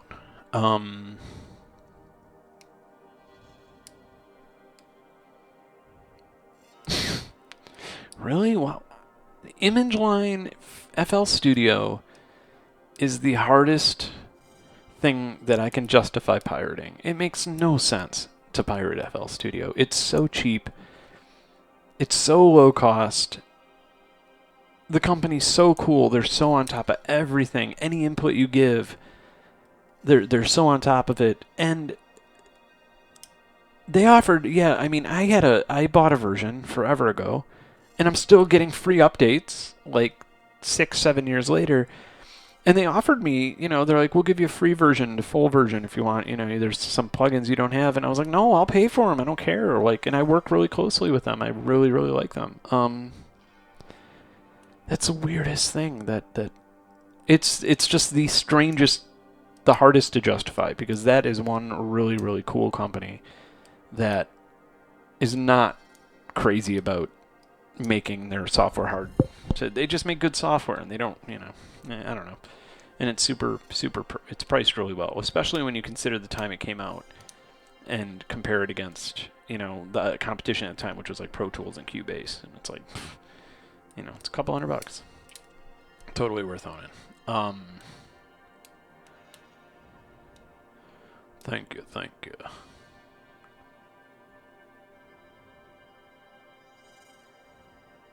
I don't know if I make the best breakcore period. I think,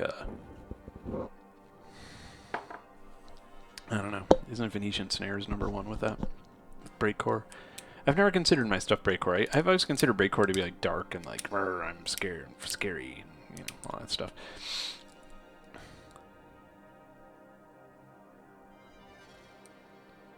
When do I know when I'm done making a type of music? When I get bored with it.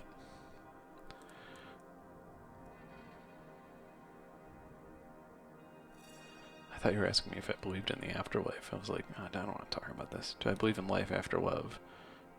I guess so, sure. I'm still alive, aren't I? I think I've loved before.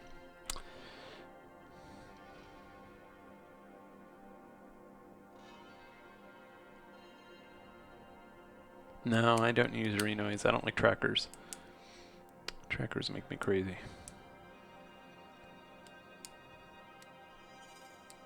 Yeah, when I don't get credited for music. I'm going to read out the questions because this is kind of schizophrenic. Do you get upset when you aren't credited for your amazing music? I hear it in videos all the time. Yes and no. I don't. If it's somebody playing Call of Duty, I don't really care. But at the same time, it's like, yeah, you know, this video could actually help me, help get me streams and more money to buy more gear, to feed myself, to make more music, right? And to do bigger projects. So that'd be nice. But I get more upset when it's a company that's making money that is using it. Ooh.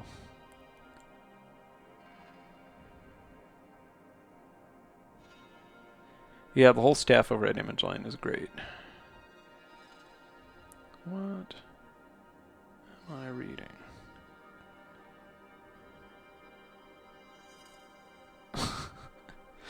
Buddy Rich's Waltz of Mushroom Hunters. I haven't heard that in a while. I haven't seen any candy caps this year. And it's one of the things you got to find, and you got to take the risk of eating them straight. I mean, you don't want to eat any mushrooms straight off the ground. You want to cook all of it. It's a good way to get a parasite, but yeah.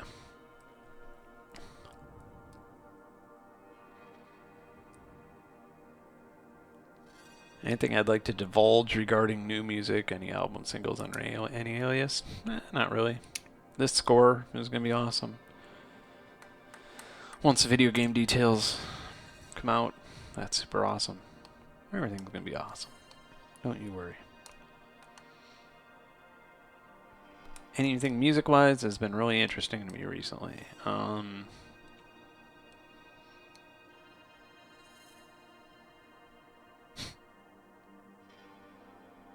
It's a good question. Wow, I can't believe I don't have an answer for that. I've been listening to that little music lately. I think it's just because I work on music so much, especially lately, that I haven't really discovered anything or really wanted to listen to music. I like listen to audiobooks when I'm in the car or when I'm at the gym. I go to the gym and listen to audiobooks and podcasts instead of music. That's how pumped up I get at the gym. I'm a dork.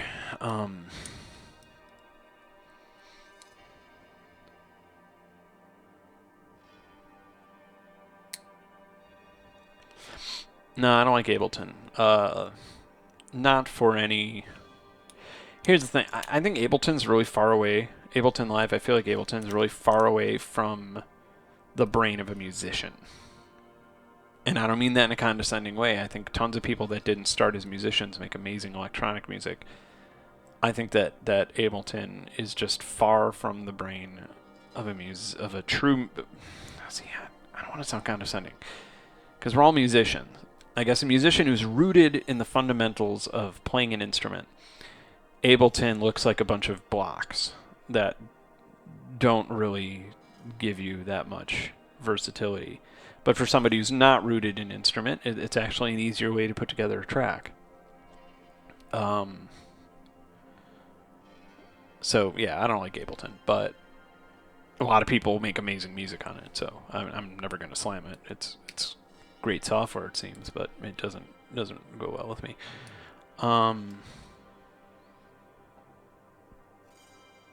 My biggest musical influences, mostly jazz over the years. Obviously, like Aphex Twin and stuff.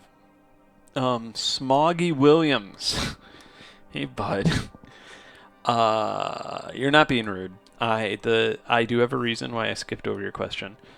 It's because the way YouTube is giving me these questions is really goofy and hard to read. So if you could just repeat your question, I'll totally...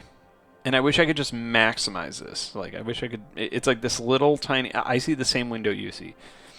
and it's this little tiny thing, and I've just been like scrolling down, but if I like click down once, it goes down like 5 lines, and I try and go back up, and so that's why I'm missing questions. Any tips I would give somebody who needs to mix an album in an apartment with hardwood flooring? Buy a rug. Honestly, get a cheap rug. Blankets on the walls help too. Blankets on the walls are nice. Yeah, it's hard to tell without standing in there. I've mixed with floors without rugs before, but I've always had a rug in the middle. I've always like got some rugs. Go to Home Depot. Home Depot has cheap ass rugs. Go get some rugs. Yeah. No, I haven't really listened to that many history podcasts.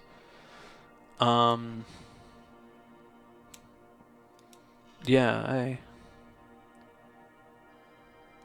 I'm waiting for Smoggy's question. All right, there we go. Hey, Smoggy. Sorry, that name. Would I give any advice to a high school student interested in music as a career? Yeah, get good at music and keep making music and keep doing whatever. What time is it? I don't know if kids are watching. I'm just going to do it. Do whatever the fuck you want, Smoggy. Listen to me.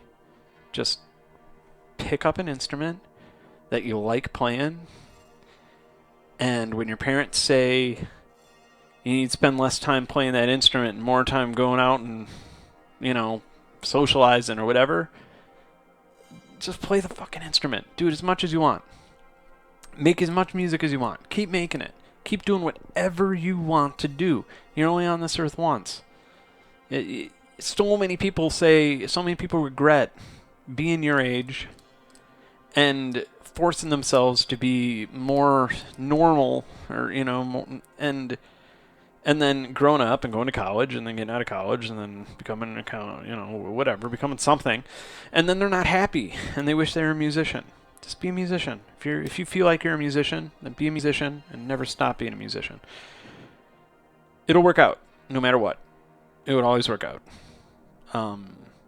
If you keep doing something and if you're super dedicated to it, it'll work out. I'm living proof of that. I'm a hood rat who just kept making music and it worked out.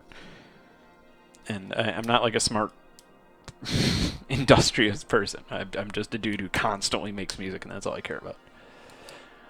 Podcasts. Hold on, let me go up. I don't want to skip people. Yeah, rugs are good.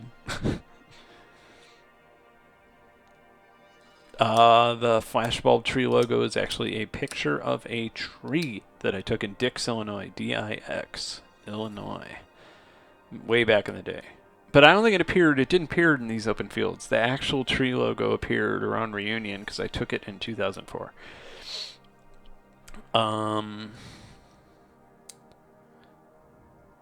Podcasts. I listen to The Stuff You Should Know. I listen to How Stuff Works. I don't really like Skeptoid anymore. Joe Rogan Experience I like simply because, I don't know, it's an entertaining podcast. There's a lot of things about it that are lame, but it's ultimately a good 3-hour listen. Perfectly balanced for driving down to visit my parents. Sex with Strangers is great with Chris Soa. He's one of my best friends, and he has a great podcast. I kind of want to start a podcast. I'd love to do a podcast. I've been trying to egg Richard Devine into doing it, but we're always out of town, or we're always like super busy with stuff.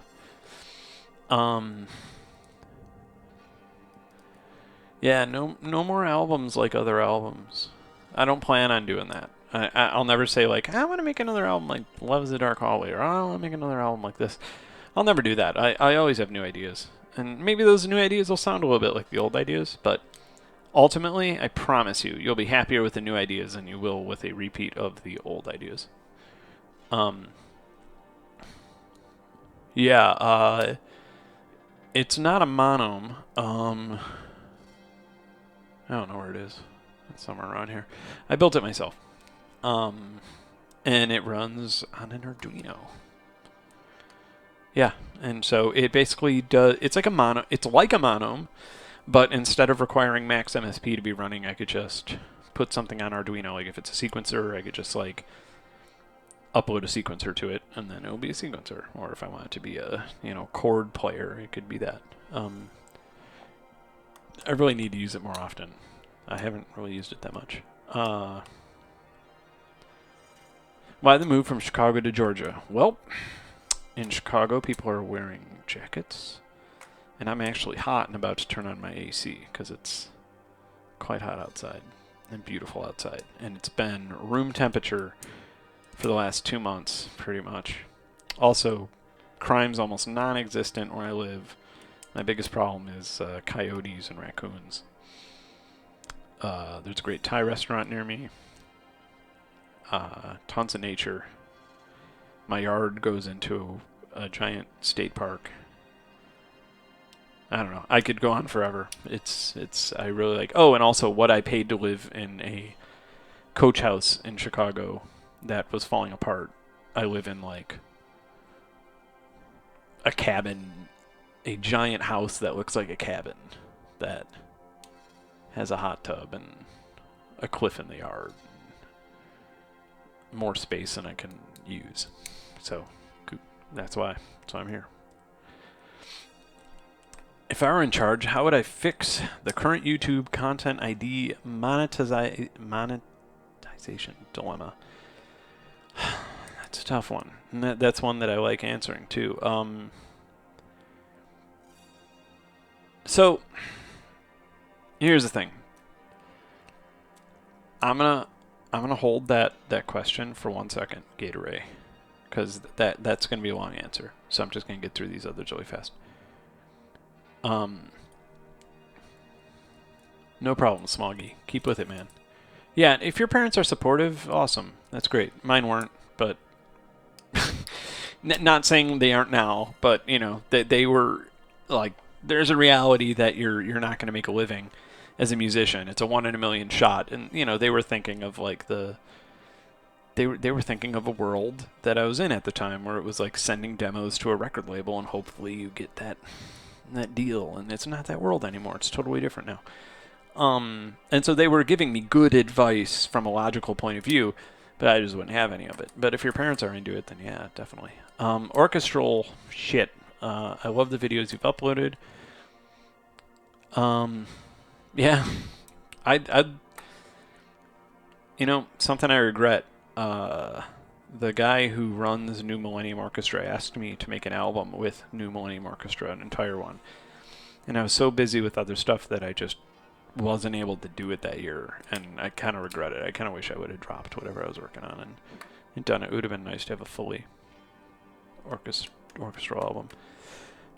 This is an FA06. It's a nice all-around keyboard / sequencer / MIDI controller. Totally recommend it if you don't. I mean, the synths are whatever in it, but yeah, it's fun to play with. It's fun to just jam. And like I said, it's a powerful sequencer. Yeah, I love Thai food. I love Indian food. I love spicy stuff. It's hard not to get really addicted to all the southern food down here. I'm starting to eat more and more like catfish and spicy beans and stuff, but it's so bad for you, so I'm trying to stick ethnic.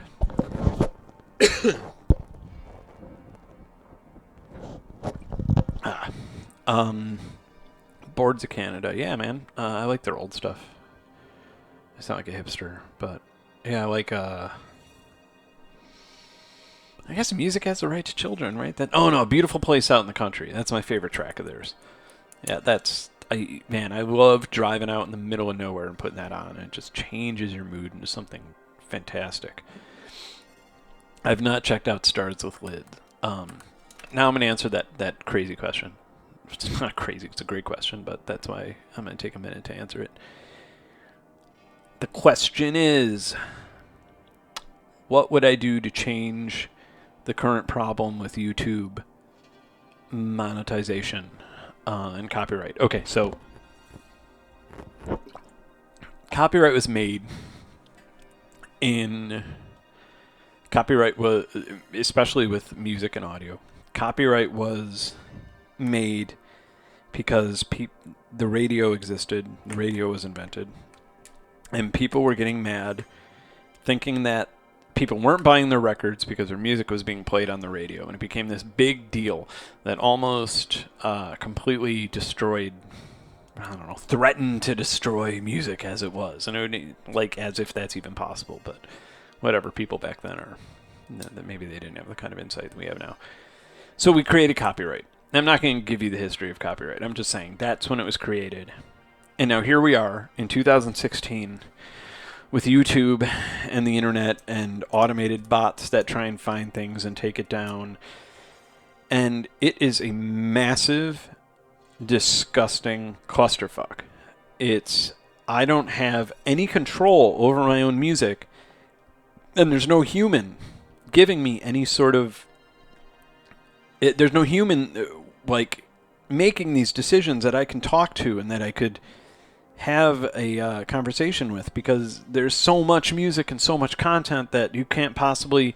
I don't blame YouTube, because how would you possibly ever hire that many people to deal with that? Especially when so many people don't understand copyright law. Most of my friends who make music are pretty clueless when it comes to copyright law. And that's fine, because copyright law is fucked. It's completely crazy. And so, like, who is supposed to understand it? How could you really understand even the schematics of how a music license works and how you can, anything like that? So when we get into YouTube and somebody putting music up on someone's video, or putting someone else's music on their video, and then it gets caught by an aggregator... I've had so much music taken down from other people who uploaded my music, whether they credit it or not, doesn't matter, taken down or monetized, or rather not allowed to be monetized. And they contact me, and I can't do anything for them. I just say, sorry, I have to choose between not making any publishing royalties off of my music ever, at all, or allowing this to happen.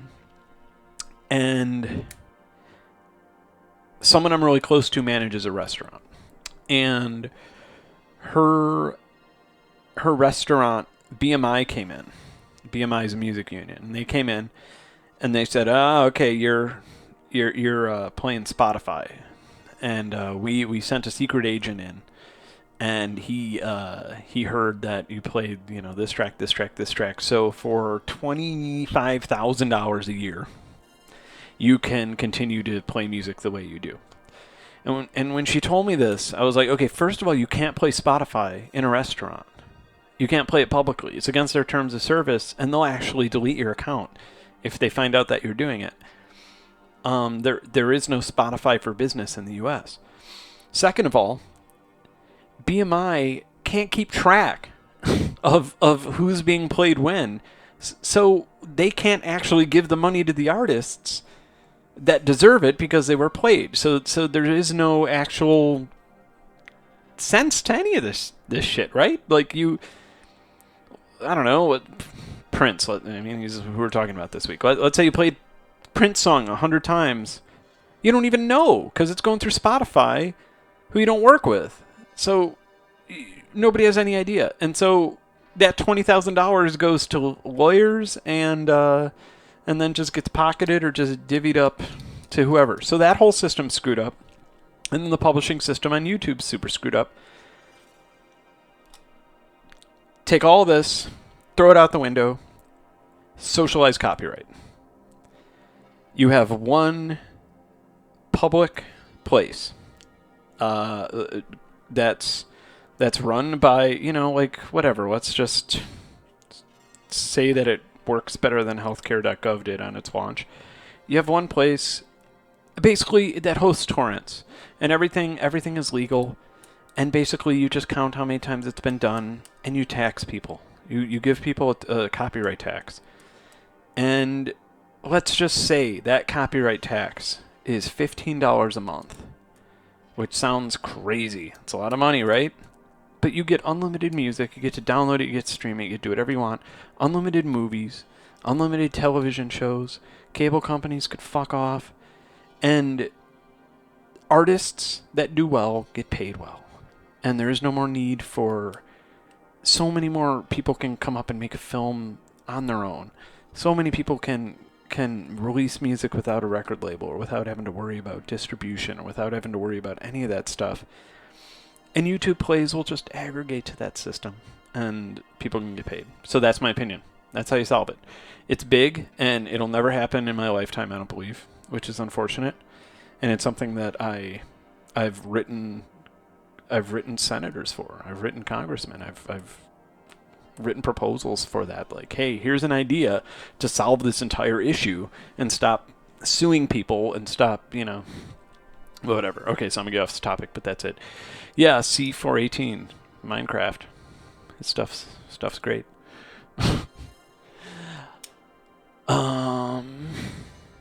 Yeah. Inventor and his dubstep remix. That's a great example of how screwed up it is. ASCAP is complete garbage. They're moving behind a paywall. I didn't know that. What? What? What? A paywall? ASCAP's going... I'm going to have to read about this. I didn't even know about that. ASCAP is like a rich guy that like controls like all my music, that occasionally takes out his wallet and goes like, there you go, buddy. And I just get like a check for like $100. And I'm like, but I had music on a Super Bowl ad. Like, or, whatever. I should be getting way more than this. Oh, okay. And then a year later, I get way more money, and they don't tell me where it comes from. And they also send me ASCAP. My favorite thing that ASCAP does is they'll send me 20 different checks in the same letter, and each one is like $15. It's just like, why are you doing this to me? I have to spend a half day caching these with my phone with the Chase app or whatever. Or, yeah, they're ridiculous. Why not? I can see that existing. I will socialize copyright, because telling people that they have to pay $15 or $20 or however much a month is a disaster. If you tell somebody that they can pay $15 a month and have unlimited health care, they will tell you to fuck yourself. That's America for you, man. That's just how it is. You tell somebody that you're raising taxes, they freak out. You tell them that they don't have to pay a mortgage anymore as long as they pay a little more tax, and they'll say, "Nope, not worth it. The government not coming into it, whatever." So, and dude, I'm a libertarian. I'm the closest thing I fit to is a libertarian, and I think socialized copyright's a good idea. So that's how ridiculous it is.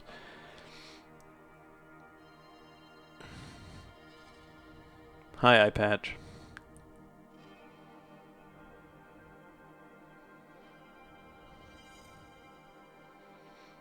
I've never seen ASCAP type that way. It's kind of hilarious now I think about it. They are an ASCAP. It's ASCAP for those who don't know. It's Association of Composers, and I don't know, whatever. It means something.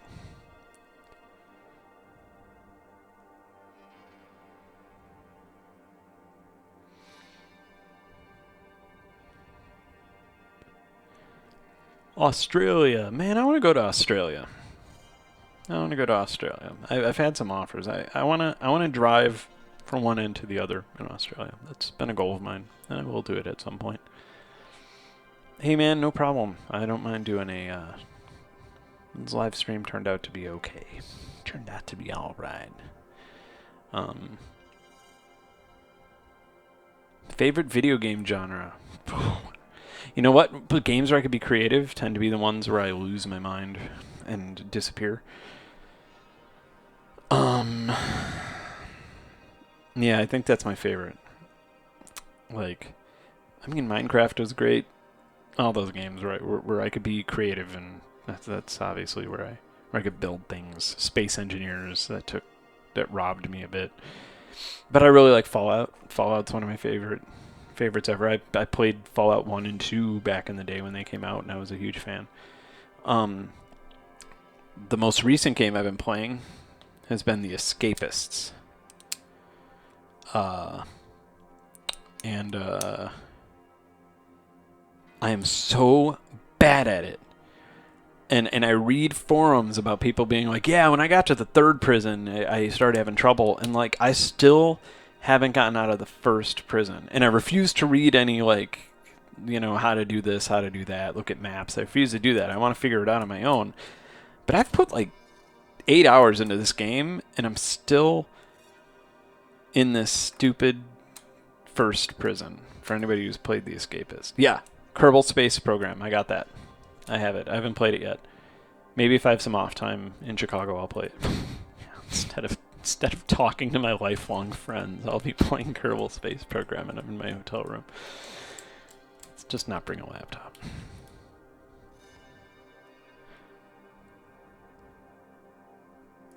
Yeah. So,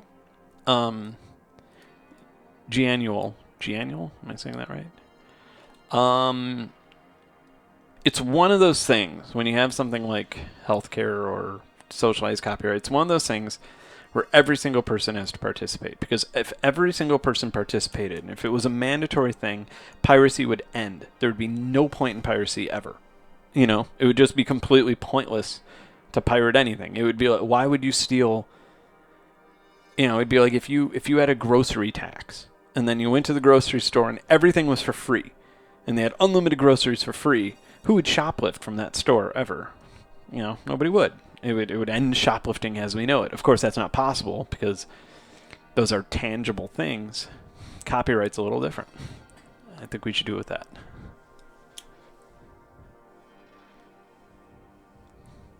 I've never even heard of Papo and Yo. I'll have to check it out. Dark Souls? No, I haven't gotten into that. How much of my gear do I build myself? 10%.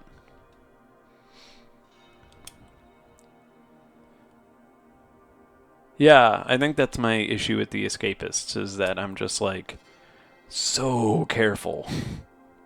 And I don't know I'm so careful. I finally made a key mold. I finally figured out how to do that. So now I'm just walking around with key molds. Yeah, but empathetic. I'm gonna get through that level though. When I escape that first prison, I'm gonna be done with the game. Like I can't even. Ridiculous. All right, guys. Any more questions? I'm gonna get back to work on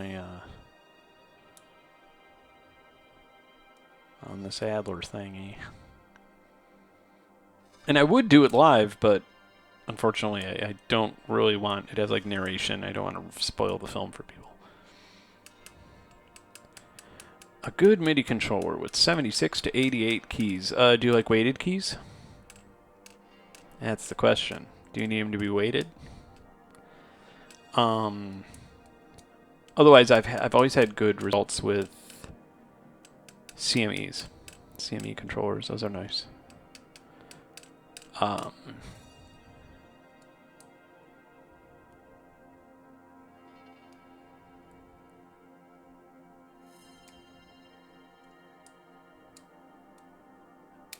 Yeah, the torrent release was super successful in my opinion.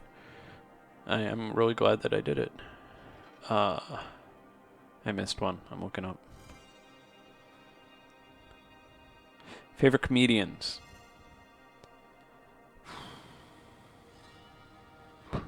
Longmont Potion Castle. He's a comedian, but stand-up comedian.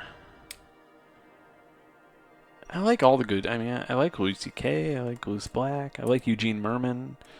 I feel like there was one that I was getting into a lot. Yeah, I mean, mostly the guys who are the best, you know. I agree with everybody on that.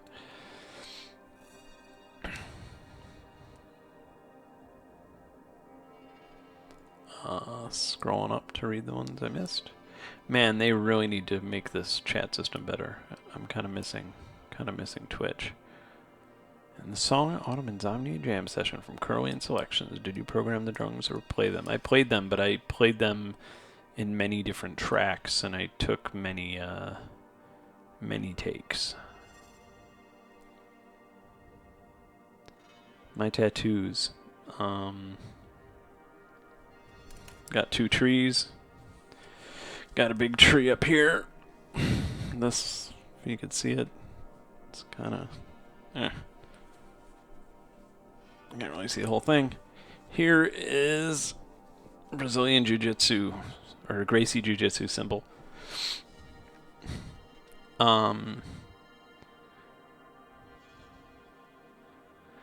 Yeah, man, thanks for watching. I'm not going to say your name. Sorry. Although that'd be funny if your name was that, and you're in Breaking Bad, and it was that scene. You got a question about MIDI controllers. The Novation ones work with FL, don't they? I don't really know an answer to that, because I always use a synth. I always just like having a synth as my MIDI controller, because that way I could just like press unmute and play around without actually having to load a plug-in. But yeah. Do I ever... Hey Ben, do you ever find you sit down in front of a computer to work on music, and that part of your brain that can actually make good music shuts off? Or are you well beyond that? Yeah, sure. I get writer's block just like everybody does. You know, if I get a big... It's just about inspiration, what I'm inspired to do, or what I'm motivated to do. If I don't want to make music, then I'll do something else. And it's usually something creative, you know, then I'll do some 3D modeling, then I'll do some photography, then I'll fly my drone around, then I'll, you know, whatever. It gets a little rough if I have a job with a deadline, if I'm working on like a TV spot or something, and I have to come up with something. But, you know, usually you have enough, after enough time, you have enough experience to where you're just like, all right, let's try this chord progression. Okay, that sounds fine, and they'll just go with that. But yeah, every now and then I've had some writer's block for a little while. Yeah, Hannibal Buress is great. I'm streaming on YouTube because this is for Adler Planetarium and more people could see it. Really, I think it's just people are kind of like, you know, people who aren't into gaming don't really know about Twitch that much, so it's just easier. Yeah, I love trees. Trees are awesome, man. Of course. I live under... It's kind of funny. This is like paradise where I live for somebody who likes trees. I got like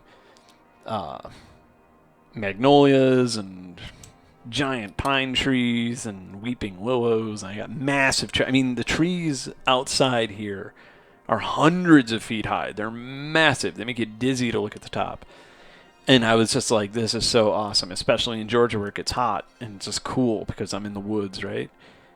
Oh, my God. Acorns, leaves. It's a full-time job. It's crazy. The pollen. I sent an MS-20 to somebody today. I traded with somebody just for some Eurorack modules for an MS-20. And I had to, in the house, it was in here, and it wasn't being used. It was like up on that rack. And I had to air dust pollen off of it. That's how bad the trees are.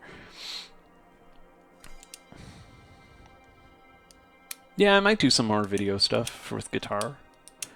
I need to like play more guitar. I need to... Lately I've been just like having a cup of coffee and playing guitar on the back porch.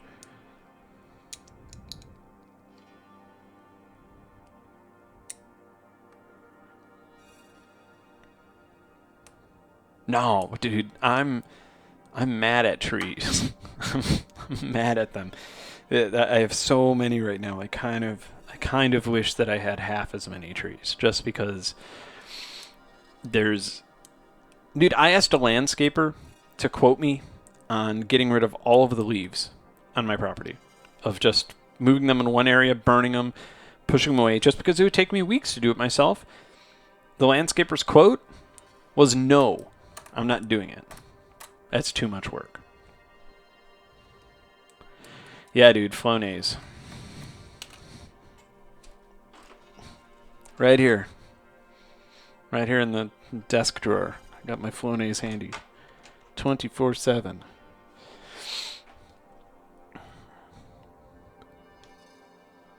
Oh, do I smoke trees? No, I don't. Yeah, no, I don't smoke trees. I sound like an idiot just going on about actual trees. No, I don't. I stopped doing it when I competed in MMA because I would get drug tested. And yeah. So, no, I don't. I stopped doing it, and I just haven't really started again. And I think the last time I did it, the last couple times I did it, just made me really tired anyway. I would love to get stoned and go to the gym or go to jiu-jitsu or something like that, dude. Like, now that I'm a retired fighter, I would love to do that, but it just makes me way too tired. But, yeah. Really? Don't even tell me I can do this. Oh, damn, dude. Look at this. The chat box is out. I got this thing full screened. Oh my god. Thank you. I don't know how I didn't know that. I feel like an old man. Well, now I find... Well, okay, whatever. Next time I do it, thank you, Octamed. Next time I do it, chat box is coming out. It's going to be huge. I want to read all your messages. I'm not going to have any problem skipping them. It's going to be great. And, Thomas, easy with the diarrhea, boys. Alright, guys. Thanks so much. I'm going to get out of here. I'm going to make myself a sandwich and continue working. And it's going to be turkey bologna. And it's going to be, my dog's ears are just like, what? Turkey bologna? When's that happening? And it's going to be a bunch of fruit. But thanks, guys. Oh, go on. Okay, go ahead. Oh, you want me to just say it? I thought you said you just need to say it. Does YouTube live stream really suck? Does it? Is it that bad compared to Twitch?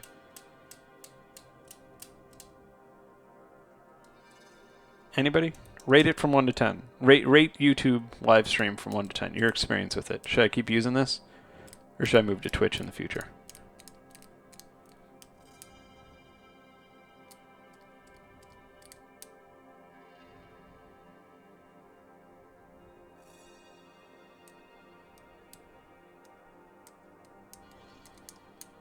Give me a rating, guys.